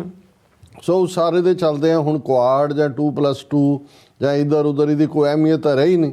ਸੋ ਇਸ ਲਈ ਸਟੈਂਡਰਡ ਜਿਹੀ ਇਹਨਾਂ ਦੀ ਮੀਟਿੰਗ, ਸਟੈਂਡਰਡ ਜਿਹੀ ਜਿਹੜੀ ਇਹਨਾਂ ਦੀ ਸਟੇਟਮੈਂਟ ਜਿਹੜੀ ਕਿ PTI ਨੇ ਖਬਰ ਦਿੱਤੀ, 2+2 dialogue, India Australia agree to further strengthen ties to deal with exceptional challenges, ਕਿ ਜਿਹੜੇ ਐਕਸੈਪਸ਼ਨਲ ਚੈਲੰਜ ਨੇ ਅੱਗੋਂ ਅਸੀਂ ਰਸਤੇ ਮਜ਼ਬੂਤ ਕਰਾਂਗੇ, ਅਸੀਂ ਜਿਹੜਾ ਰਲ ਮਿਲ ਕੇ ਕਰਾਂਗੇ overall peace, security, prosperity of Indo Pacific. That means nothing, just hot ਹੈ। ਪਰ ਕਿਉਂਕਿ ਮੈਂ ਤਾਂ ਇਹਦੇ 'ਚੋਂ ਲੱਭ ਰਿਹਾ ਸੀ ਕਿ ਵੀ ਕੀ ਕੋਈ ਖਾਸ ਹੋਇਆ, ਪਰ ਕੁਦਰਤੀ ਮੇਰੀ ਨਜ਼ਰ ਪਈ ਕਿਉਂਕਿ ਸੁਹਾਸਿਨੀ ਹੈਦਰ ਇਹ ਫੋਰਨ ਪਾਲਿਸੀ ਐਕਸਪਰਟ ਹੈ ਔਰ ਇਹ ਸੁਬਰਾਮਨੀਅਮ ਸਵਾਮੀ ਦੀ ਡਾਟਰ ਹੈ। ਸੁਹਾਸਿਨੀ ਉਹਦਾ ਫਸਟ ਨੇਮ ਹੈ, ਮੁਸਲਮਾਨ ਨਾਲ ਵਿਆਹੀ ਹੋਈ ਹੈ, ਹੈਦਰ ਉਹਦਾ ਲਾਸਟ ਨੇਮ ਬਣ ਗਿਆ। ਔਰ ਇਹ ਫੋਰਨ ਅਫੇਅਰਸ ਦੇ ਉੱਤੇ ਇਸ ਦੀ ਬਹੁਤ ਚੰਗੀ ਪਕੜ ਹੈ। ਦਾ ਹਿੰਦੂ ਅਖਬਾਰ 'ਚ ਜੇ ਫੋਰਨ ਪਾਲਿਸੀ ਦੇ ਉੱਤੇ ਕੋਈ ਅਥਾਰਟੀ ਹੈ ਤਾਂ ਸੁਹਾਸਿਨੀ ਹੈਦਰ ਹੈ। ਸੋ ਸੁਹਾਸਿਨੀ ਹੈਦਰ ਨੇ ਉਹਨਾਂ ਦੀ ਆਸਟ੍ਰੇਲੀਆ ਦੀ ਫੋਰਨ ਮਿਨਿਸਟਰ ਪੈਨੀ ਵੋਂਗ ਨਾਲ 1-to-1 ਇੰਟਰਵਿਊ ਕੀਤਾ ਔਰ ਇਹਦੇ 'ਚ ਦਿਲਚਸਪ ਗੱਲ ਇਹ ਹੈ ਵੀ ਜਿੰਨੇ ਸਵਾਲ ਪੁੱਛੇ ਗਏ ਉਹਨਾਂ ਦੇ ਵਿੱਚ ਕੁਆਡ ਦੇ ਉੱਤੇ ਸੀ, ਕੁਆਡ ਦੀ ਐਕਸਪੈਂਸ਼ਨ ਕਿ ਵੀ ਤੁਸੀਂ ਬ੍ਰਿਕਸ ਵਾਂਗ ਇਹਨੂੰ ਐਕਸਪੈਂਡ ਕਰੋਗੇ ਕਿ ਨਹੀਂ, ਔਰ ਫਿਰ ਇਹਦੇ ਨਾਲ ਗਜ਼ਾ ਦੇ ਵਿੱਚ ਕੀ ਚੱਲ ਰਿਹਾ ਹੈ, ਔਰ ਤੁਹਾਡੀ ਨੀਤੀ ਯੂਕਰੇਨ ਵੇਲੇ ਤਾਂ ਤੁਸੀਂ ਅਮਰੀਕਾ ਦੇ ਤੁਸੀਂ ਪਿੱਛੇ ਸੀ ਕਿ ਜੀ ਇਹ ਕੰਡੈਮ ਕਰੋ, ਗਜ਼ਾ ਵੇਲੇ ਤੁਹਾਡੀ ਕੀ ਲਾਈਨ ਹੈ, ਯੂਕਰੇਨ ਮੁੱਦੇ ਦੇ ਉੱਤੇ ਤੁਹਾਡੀ ਕੀ ਲਾਈਨ ਹੈ, ਔਰ ਇਹ ਸਾਰੇ ਦੇ ਚੱਲਦੇ ਆ ਜਿਹੜਾ ਚਾਈਨਾ ਪਾਲਿਸੀ ਵੀ ਹੁਣ ਕਿੱਥੇ ਖੜੀ ਹੈ। ਸੈਨ ਫਰਾਂਸਿਸਕੋ ਮੀਟ ਤੇ ਇੱਕ ਸਵਾਲ ਹੈ, ਲੇਕਿਨ ਜਦੋਂ ਤੱਕ ਇਹ ਗੱਲ ਖਾਲਿਸਤਾਨ ਦੇ ਉੱਤੇ ਆਉਂਦੀ ਹੈ 4 ਸਵਾਲ ਉੱਪਰੋਂ ਥਲੀ, ਔਰ ਉਹਦੇ ਤੋਂ ਹੀ ਅਸੀਂ ਸਮਝਦੇ ਹਾਂ ਕਿ ਵੀ ਜਿਵੇਂ ਗਜ਼ਾ ਜਾਂ ਯੂਕਰੇਨ ਜਾਂ ਚਾਈਨਾ ਅਮਰੀਕਾ ਰਿਲੇਸ਼ਨਸ਼ਿਪ ਵਰਗੇ ਜਿਹੜੇ ਇਸ਼ੂ ਨੇ, ਖਾਲਿਸਤਾਨ ਦਾ ਇਸ਼ੂ ਉਸ ਲੈਵਲ ਤੇ ਹੈ ਜਿਹੜਾ ਕਿ ਇੰਟਰਨੈਸ਼ਨਲੀ ਡਿਸਕਸ ਹੁੰਦਾ ਹੈ। ਔਰ 4 ਸਵਾਲ ਜਿਹੜੇ ਨੇ ਉਹ ਆਸਟ੍ਰੇਲੀਆ ਦੀ ਖਾਲਿਸਤਾਨ ਪ੍ਰਤੀ ਨੀਤੀ, ਵਿਦਨ ਕੰਟਰੀ, ਕੈਨੇਡਾ ਦੇ ਨਾਲ ਜਿਹੜਾ ਇੰਡੀਆ ਦਾ ਟਕਰਾਅ ਹੈ ਉਹਦੇ ਬਾਰੇ, ਔਰ ਇੱਕ ਸਵਾਲ ਫਿਰ ਨਵਦੀਪ ਸੂਰੀ ਜਿਹਨੂੰ ਕਿ ਕੈਨੇਡੀਅਨ ਕੋਰਟ ਨੇ ਕਿਹਾ ਵੀ $1,35,000 ਜਿਹੜੀ ਸੀਮਾ ਸ਼ੇਰਗਿਲ ਜਿਹੜੀ ਉਹਦੀ ਨੌਕਰਾਣੀ ਜਿਹਨੂੰ ਉਹਨੂੰ ਦੇ, ਉਸ ਦੇ ਉੱਤੇ। ਔਰ ਈਵਨ ਇਹ ਸਾਰੇ ਇੰਟਰਵਿਊ ਹਾਲਾਂਕਿ ਮੈਂ ਜਿੰਨੇ ਟੌਪਿਕ ਕਿਹਾ ਇਹਨਾਂ ਦੇ ਉੱਤੇ ਗੱਲਬਾਤ ਹੋਈ, ਪਰ ਹੈਡਲਾਈਨ ਹੀ ਇਸ ਖਬਰ ਦਾ ਇਹ ਹੈ, Australia draws a line between peaceful protest and violence and vandalism says Penny Wong. ਉਹਨੇ ਕਲੀਅਰ ਕਰਤਾ ਵੀ ਉੱਥੇ ਜੇ ਕੋਈ ਪੀਸਫੁਲ ਸਿੱਖ ਪ੍ਰੋਟੈਸਟ ਕਰਦਾ ਸੀ ਰੌਲਾ ਪਾ ਦਿੰਦਾ ਜੀ ਖਾਲਿਸਤਾਨ। ਉਹਨੇ ਕਿਹਾ ਜੀ ਅਸੀਂ ਇੱਕ ਲਾਈਨ ਖਿੱਚੀ ਹੋਈ ਹੈ, ਜਦੋਂ ਤੱਕ ਵਾਇਲੈਂਸ ਔਰ ਵੈਂਡਲਿਜ਼ਮ ਕੋਈ ਤੋੜ ਭੰਨ ਨਹੀਂ ਹੁੰਦੀ ਔਰ ਪੀਸਫੁਲ ਜਿਹੜਾ ਪ੍ਰੋਟੈਸਟ ਦਾ ਹੱਕ ਹੈ ਔਰ ਉਹਦੇ 'ਚ ਅਸੀਂ ਜਿਹੜਾ ਹੈ ਉਹਦੇ 'ਚ ਕੋਈ ਰੁਕਾਵਟ ਨਹੀਂ ਬਣਾਂਗੇ। ਸੋ ਮੈਂ ਬਾਕੀ ਮੁੱਦਿਆਂ ਦੇ ਉੱਤੇ ਤਾਂ ਉਹ ਗੋਂਗਲੂਆਂ ਤੋਂ ਮਿੱਟੀ ਝਾੜਨ ਵਾਲਾ ਕੰਮ ਹੀ ਹੈ, ਲੇਕਿਨ ਸਿੱਖ ਇਸ਼ੂਜ਼ ਦੇ ਉੱਤੇ ਜਿਹੜੇ ਸਵਾਲ ਨੇ ਉਹਨਾਂ ਨੂੰ ਮੈਂ ਜ਼ਰੂਰ ਥੋੜ੍ਹਾ ਜਿਹਾ ਟੱਚ ਬੇਸ ਉਹਨਾਂ ਦਾ ਕਰਨਾ ਚਾਹਾਂਗਾ। ਔਰ ਇਹਦੇ 'ਚ ਸੁਹਾਸਿਨੀ ਹੈਦਰ ਨੇ ਪੁੱਛਿਆ, trade talks between Canada and India were suspended because of Niger killing controversy. Do you think Australia's stance on that entire episode, as well as on the expulsion of Canadian diplomats from India, has impacted India-Australia ties as well? And could that be one of the reasons for trade talks slowing down? ਹੁਣ ਇਹਨੂੰ media ਨੇ cover ਨਹੀਂ ਕੀਤਾ, ਨਾ ਕਰਨਾ ਉਹਨਾਂ ਨੇ, ਕਿ ਈਵਨ ਜਿਹੜੀ ਆਸਟ੍ਰੇਲੀਆ ਔਰ ਇੰਡੀਆ ਦੇ ਵਿੱਚ ਵੀ ਟ੍ਰੇਡ ਟਾਕਸ ਹੋ ਰਹੀਆਂ ਸੀ ਉਹ ਵੀ ਰੁਕ ਗਈਆਂ ਹੋਈਆਂ। ਕੈਨੇਡਾ ਨੇ ਤਾਂ ਕਹਿ ਕੇ ਰੋਕੀਆਂ, ਆਸਟ੍ਰੇਲੀਆ ਨੇ ਕਿਹਾ ਨਹੀਂ ਹੈ, ਪਰ ਉਹ ਰੁਕੀਆਂ ਹੋਈਆਂ। ਔਰ ਉਹ ਸੁਹਾਸਿਨੀ ਹੈਦਰ ਸਮਝਦੇ ਆ ਵੀ ਇਹ 5 ਆਈਜ਼ ਕੰਟਰੀ ਦੀ ਜੁਆਇੰਟ ਪਾਲਿਸੀ ਹੈ। ਉਹਨੇ ਕਿਹਾ ਜੀ ਵੀ ਕੀ ਜਿਹੜਾ ਇਹ ਕੈਨੇਡਾ ਔਰ ਇੰਡੀਆ ਰੋ ਬਣੀ ਔਰ ਉਹਦੇ 'ਚ ਜਿਹੜਾ ਤੁਹਾਡੀਆਂ ਵੀ ਟ੍ਰੇਡ ਟਾਕਸ ਇੰਡੀਆ ਨਾਲ ਹੈ, ਕੀ ਉਹਦਾ ਹੀ ਅਸਰ ਹੈ? ਕਿਉਂਕਿ ਕੈਨੇਡਾ ਨੇ ਕੈਂਸਲ ਕਰ ਦਿੱਤੀਆਂ ਟ੍ਰੇਡ ਟਾਕਸ ਔਰ ਡਿਪਲੋਮੈਟਿਕ ਕ੍ਰਾਈਸਿਸ ਹੈ ਉਹਦਾ ਉਹਨੇ ਬੜਾ ਜਿਹੜਾ ਡਿਪਲੋਮੈਟਿਕ ਜਵਾਬ ਦਿੱਤਾ ਹੈ ਨੇ ਬੀਬੀ ਪੈਨੀ ਨੇ ਉਹਨੇ ਕਿਹਾ we have a relationship in which there is a great deal of strategic trust and great deal of ability to express our views on those issues. Australia has a clear principled view about the sovereignty of both countries and the respect for the rule of the law. ਹੁਣ ਜੇ ਤੁਸੀਂ rule of the law ਸ਼ਬਦ ਦੇਖੋ ਇਹੀ ਲਫ਼ਜ਼ Justin Trudeau ਨੇ ਇਸਤੇਮਾਲ ਕੀਤੇ ਇਹੀ ਐਂਟਨੀ ਬਲਿੰਕਨ ਨੇ ਕੀਤੇ ਇਹੀ ਜਿਹੜਾ ਪੈਨੀ ਵੋਂਗ ਕਰ ਰਹੀ ਹੈ and the respect for the rule of the law, and we have made our views known to our Indian friends consistent with those principles. ਮਤਲਬ ਇਹ ਹੈ ਵੀ ਅਸੀਂ ਕੈਨੇਡਾ ਦੇ ਨਾਲ ਖੜੇ ਹਾਂ ਤੁਸੀਂ ਰੂਲ ਆਫ ਦਾ ਲਾ ਵਾਇਲੇਟ ਕੀਤਾ ਹੈ ਟ੍ਰੇਡ ਡੀਲ ਉੱਥੇ ਹੀ ਰੁਕੀ ਹੋਈ ਹੈ ਅਸੀਂ ਜਿਹੜਾ ਉਹ ਕਨਵੇ ਕਰ ਦਿੱਤਾ ਹੋਇਆ ਇੰਡੀਅਨਸ ਨੂੰ ਸੋ ਵੈਰੀ ਕਲੀਅਰਲੀ ਫਿਰ ਉਹ ਮਾਈ ਸੁਹਾਸਨੀ ਹੈਦਰ ਅੱਗੇ ਜਾਂਦੇ ਹੈ you also made your views known publicly with statements on India Canada issue. Do you think India is in the violation of Vienna Convention? ਹੁਣ ਕਿ ਵੀ ਤੁਸੀਂ ਆਲਰੇਡੀ ਆਸਟ੍ਰੇਲੀਆ ਨੇ ਇਹਦੇ ਤੇ ਆਪਣੇ ਵਿਊ ਦਿੱਤੇ ਨੇ ਫਾਈਵ ਆਈਜ਼ ਕੰਟਰੀਜ਼ ਦੇ ਨਾਤੇ ਤਾਂ ਤੁਸੀਂ ਸਮਝਦੇ ਹੋ ਵੀ ਇੰਡੀਆ ਨੇ ਵਿਆਨਾ ਕਨਵੈਨਸ਼ਨ ਦੀ ਉਲੰਘਣਾ ਕੀਤੀ ਹੈ ਹੁਣ ਇਹਦੇ ਜੋ ਅਗੇਨ ਉਹਦਾ ਡਿਪਲੋਮੈਟਿਕ ਜਵਾਬ ਹੈ ਪਰ ਤੁਹਾਨੂੰ ਅੰਦਾਜ਼ਾ ਹੈ ਬੜਾ clear I am not going to get into a judgement about whether international law or principle has or has not been abrogated, but I'll say this: we have in principle view about the importance of the rule of the law and about sovereignty, and we have engaged with our Indian counterparts in accordance with those principles. Again clear ਕਿ ਤੁਸੀਂ Canada ਦੀ sovereignty ਵੀ violate ਕੀਤੀ ਹੈ ਤੁਸੀਂ rule of law ਦਾ principle ਵੀ international law ਦਾ ਫਲਾਉਟ ਕੀਤਾ ਅੱਛਾ ਹੁਣ ਇਹ ਫਿਰ ਇੱਥੇ ਤੱਕ ਨਹੀਂ ਰੁਕਦੀ ਹੈ ਫਿਰ ਅੱਗੇ ਜਾਂਦੇ like Canada Australia too has a large Indian diaspora ਇਹ ਡਿਵਾਈਡਡ ਡਾਇਸਪੋਰਾ ਡਿਵਾਈਡਡ ਹੁਣ ਉਹ ਅੱਗੇ ਤਾਂ ਕਹਿੰਦੇ ਨਾ ਖਾਲਿਸਤਾਨੀ ਇੱਕ ਦੋ ਨੇ ਹੁਣ ਉਹਨਾਂ ਨੂੰ ਨਜ਼ਰ ਆਉਂਦਾ ਵੀ ਸਿੱਖ ਆਸਟ੍ਰੇਲੀਆ ਦੇ ਖਾਲਿਸਤਾਨੀ ਨੇ ਦੂਜਿਆਂ ਨੂੰ ਹਿੰਦੂ ਤਵੀਆਂ ਵਾਂਗੇ ਵਰਤਦੇ ਨੇ prime minister Modi on 2 occasions publicly has spoken about the need to protect Indian origin minorities in Australia. ਜਿਵੇਂ ਹਿੰਦੂ ਬੜੇ ਖਤਰੇ 'ਚ ਨੇ ਆਸਟ੍ਰੇਲੀਆ 'ਚ ਔਰ ਮੋਦੀ ਨੇ ਵੀ ਕਿਹਾ do you worry that India-Australia ties could be impacted the way Canada and your ties have been over this idea? ਕਿ ਜਿਸ ਤਰ੍ਹਾਂ ਤੁਸੀਂ ਕੈਨੇਡਾ ਨਾਲ ਖੜੇ ਹੋ ਔਰ ਇਹ ਰਿਲੇਸ਼ਨ ਇਫੈਕਟਡ ਹੋ ਰਹੇ ਨੇ ਕੀ ਤੁਸੀਂ ਵੀ ਮਹਿਸੂਸ ਕਰਦੇ ਹੋ ਵੀ ਆਸਟ੍ਰੇਲੀਆ ਇੰਡੀਆ ਦੇ ਰਿਲੇਸ਼ਨ ਵੀ ਇਵੇਂ ਹੋ ਸਕਦੇ ਨੇ Again, unai diplomatic, we have a large Indian diaspora, which is our second largest. I think it is our fastest growing, and part of what drives our relationship is our people. What also matters to us is our multicultural character. We are a country where 1 in 2 Australians are either born overseas or has a parent born overseas, and I am one of them. ਕਿ ਦੋਨਾਂ ਚੋਂ ਇੱਕ ਬਾਹਰੋਂ ਆਇਆ ਜਾਂ ਉਹਨਾਂ ਦੇ parents ਬਾਹਰ ਮੈਂ ਵੀ ਉਹਨਾਂ ਚੋਂ ਇੱਕ ਹੈ we also safeguard our democracy so we believe people have the right to disagree ਕਿ ਵੀ ਜ਼ਰੂਰੀ ਨਹੀਂ ਹੈ ਵੀ ਉਹ ਤੁਹਾਡੇ ਸਾਰੇ ਭਾਰਤ ਮਾਤਾ ਕੀ ਜੈ ਕਹਿਣ ਲੋਕਾਂ ਦਾ ਹੱਕ ਹੈ ਖਾਲਿਸਤਾਨ ਜ਼ਿੰਦਾਬਾਦ ਕਹਿਣਾ people have the right to protest peacefully ਲੋਕਾਂ ਦਾ ਹੱਕ ਹੈ ਕਿ ਉਹ ਅਮਨ ਪਸੰਦ ਤਰੀਕੇ ਨਾਲ ਪ੍ਰੋਟੈਸਟ ਕਰਨ and people have the right to freedom of expression ਹੁਣ ਇਹ ਬੜੀ ਮਜ਼ਬੂਤ ਗੱਲਾਂ ਨੇ ਜਿਹਦੇ ਤੋਂ ਮਤਲਬ ਇਹ ਹੈ ਵੀ ਇਹ ਵੀ ਆਸਟ੍ਰੇਲੀਆ ਦੀ ਫੋਰਨ ਮਿਨਿਸਟਰ ਦਿੱਲੀ ਦੀ ਧਰਤੀ ਦੇ ਉੱਤੇ ਖਲੋ ਕੇ ਕਹਿ ਰਹੀ what we have made clear on these sorts of issues is that we do not accept vandalism or violence.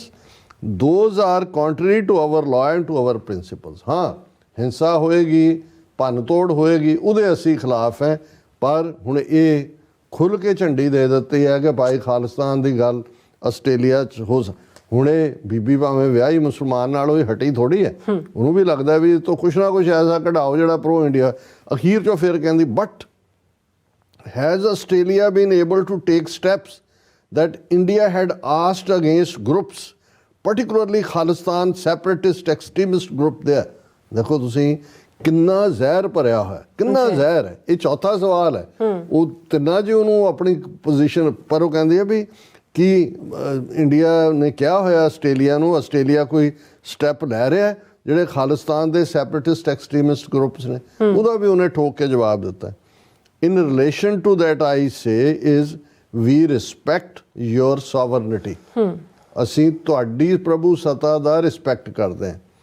And we also are very clear about the line between peaceful protest, freedom of expression and violence and vandalism। ਅਸੀਂ line ਵੀ ਖਿੱਚੀ ਹੋਈ ਹੈ, ਜਿਹੜਾ freedom of expression ਔਰ peaceful protest ਦਾ ਹੱਕ ਹੈ ਔਰ ਦੂਸਰੇ ਪਾਸੇ ਹਿੰਸਾ ਔਰ ਵੈਂਡਲਿਜ਼ਮ ਦਾ ਹੱਕ ਹੈ। ਔਰ ਉਹਦੇ ਤੇ ਫਿਰ ਹਟੀ ਨਹੀਂ ਹੈ, ਉਹ ਫਿਰ ਪੁੱਛਦੀ ਹੈ do you think India overreacted, ਕਿ ਵੀ ਇਹ ਉਹ ਤਾਂ ਪੀਸਫੁਲੀ ਪ੍ਰੋਟੈਸਟ ਕੀਤਾ ਹੈ, ਰਾਦਰ ਮੰਦਰਾਂ ਦੇ ਆਪ ਹੀ ਇਹਨਾਂ ਨੇ ਉਹਨਾਂ ਦੀ ਆਸਟ੍ਰੇਲੀਅਨ ਪੁਲਿਸ ਦੀ ਇਨਵੈਸਟੀਗੇਟ, ਉਹਨੇ ਕਿਹਾ ਜੀ ਇੰਡੀਆ ਨੇ ਓਵਰ ਰਿਐਕਟ ਕੀਤਾ ਜੀ। I think we understand this is a sensitive issue for India, even in relation to Australia. We have had a good dialogue about this, and I think we are in a place where we both understand the way in which we approach these issues. तुमको तुम्हारा खूब, हमको हमारा खूब, ये है diplomacy भी। But at the same time Delhi the soil ਤੇ ਖਲੋ ਕੇ ਹੁਣ ਇਹ ਕਹਿਣ 5 ਸਵਾਲ ਪੁੱਛ ਕੇ ਵੀ ਜੇ ਉਹ ਨਾ ਖਾਲਿਸਤਾਨ ਦੇ ਖਿਲਾਫ ਕੁਛ ਉਹਦੇ ਤੋਂ ਕਹਾ ਸਕੀ, ਨਾ ਖਾਲਿਸਤਾਨ ਦੀ ਮੰਗ ਕਰਨ ਤੋਂ, ਤੇ ਇਹ ਆਪਣੇ ਆਪ ਕੋਈ ਕਹੇ ਜੀ ਖਾਲਿਸਤਾਨ ਤਾਂ ਕੋਈ ਸਿੱਖ ਮੰਗਦਾ ਹੀ ਨਹੀਂ ਨੇ। ਇਹਨਾਂ ਨੂੰ ਕੀ ਬਿਮਾਰੀ ਪਈ ਹੋਈ ਸੀ ਕਿ ਵੀ ਇੰਨਾ ਵੱਡਾ ਸੀ 2+2 ਡਾਇਲੌਗ, ਕੁਆਡ ਔਰ ਫਲਾਣਾ ਟਿਮਕਾ, ਪਰ ਇਹਨਾਂ ਨੂੰ ਤਾਂ ਖਾਲਿਸਤਾਨ ਦਾ ਭੂਤ ਚੰਬੜਿਆ ਹੋਇਆ ਜਿਹੜਾ ਇਹਨਾਂ ਨੂੰ ਦਿਨ ਰਾਤ ਸੌਣ ਨਹੀਂ ਦਿੰਦਾ ਹੈ। ਬਿਲਕੁਲ ਡਾਕਟਰ ਸਾਹਿਬ, ਤੁਹਾਡਾ ਬਹੁਤ ਬਹੁਤ ਸ਼ੁਕਰੀਆ। ਸਾਥ ਲੈਣ ਬ੍ਰੇਕ ਔਰ ਬ੍ਰੇਕ ਤੇ ਜਾਣ ਤੋਂ ਪਹਿਲਾਂ ਅਸੀਂ ਦਰਸ਼ਕਾਂ ਦੇ ਸਰੋਤਿਆਂ ਨੂੰ ਅਪੀਲ ਤੇ ਬੇਨਤੀ ਕਰਦੀ ਹੈ ਵਿਊਅਰਸ, ਜਿਸ ਤਰ੍ਹਾਂ ਕਿ ਤੁਸੀਂ ਜਾਣਦੇ ਹੋ ਕਿ TV 84 ਇੱਕ ਪੰਥਕ ਚੈਨਲ ਹੈ ਔਰ TV 84 ਦੀ ਚੜ੍ਹਦੀ ਕਲਾ ਲਈ ਵੱਧ ਤੋਂ ਵੱਧ ਡੋਨੇਟ ਕਰੋ। ਡੋਨੇਟ ਕਰਨ ਲਈ ਸਾਡੀ ਵੈਬਸਾਈਟ TV84.tv ਤੇ ਜਾ ਕੇ ਪੇਪਲ ਦੀ ਵਰਤੋਂ ਕਰਕੇ 1 ਟਾਈਮ ਡੋਨੇਟ ਕਰ ਸਕਦੇ ਹੋ, ਮੰਥਲੀ ਡੋਨੇਟ ਵੀ ਕਰ ਸਕਦੇ ਹੋ। ਤੁਸੀਂ TV 84 ਦੇ ਨਾਮ ਤੇ ਚੈੱਕ ਬਣਾ ਕੇ ਸਾਨੂੰ ਮੇਲ ਵੀ ਕਰ ਸਕਦੇ ਹੋ ਸਾਡੇ ਇਸ ਪਤੇ ਤੇ 36-01 37th Avenue, Long Island City, New York 11101 USA, ਜਾਂ ਫਿਰ ਤੁਸੀਂ ਸਾਨੂੰ ਫੋਨ ਰਾਹੀਂ ਸੰਪਰਕ ਕਰ ਸਕਦੇ ਹੋ 5166191984। ਤੁਸੀਂ ਸਾਨੂੰ ਈਮੇਲ ਵੀ ਕਰ ਸਕਦੇ ਹੋ info@tv84.tv ਤੇ। ਅਸੀਂ ਤੁਹਾਡੇ ਤਹਿ ਦਿਲ ਤੋਂ ਸ਼ੁਕਰਗੁਜ਼ਾਰ ਹੋਵਾਂਗੇ। ਸੋ ਹੱਥ ਲੈਣੇ ਬ੍ਰੇਕ ਵਿਊਅਰਸ, ਤੁਸੀਂ ਸਾਨੂੰ ਇਸੇ ਤਰ੍ਹਾਂ ਬੜੇ ਰਹਿਣਾ। ਮਿਲਦੇ ਹਾਂ ਛੋਟੇ ਜਿਹੇ ਬ੍ਰੇਕ ਤੋਂ ਬਾਅਦ।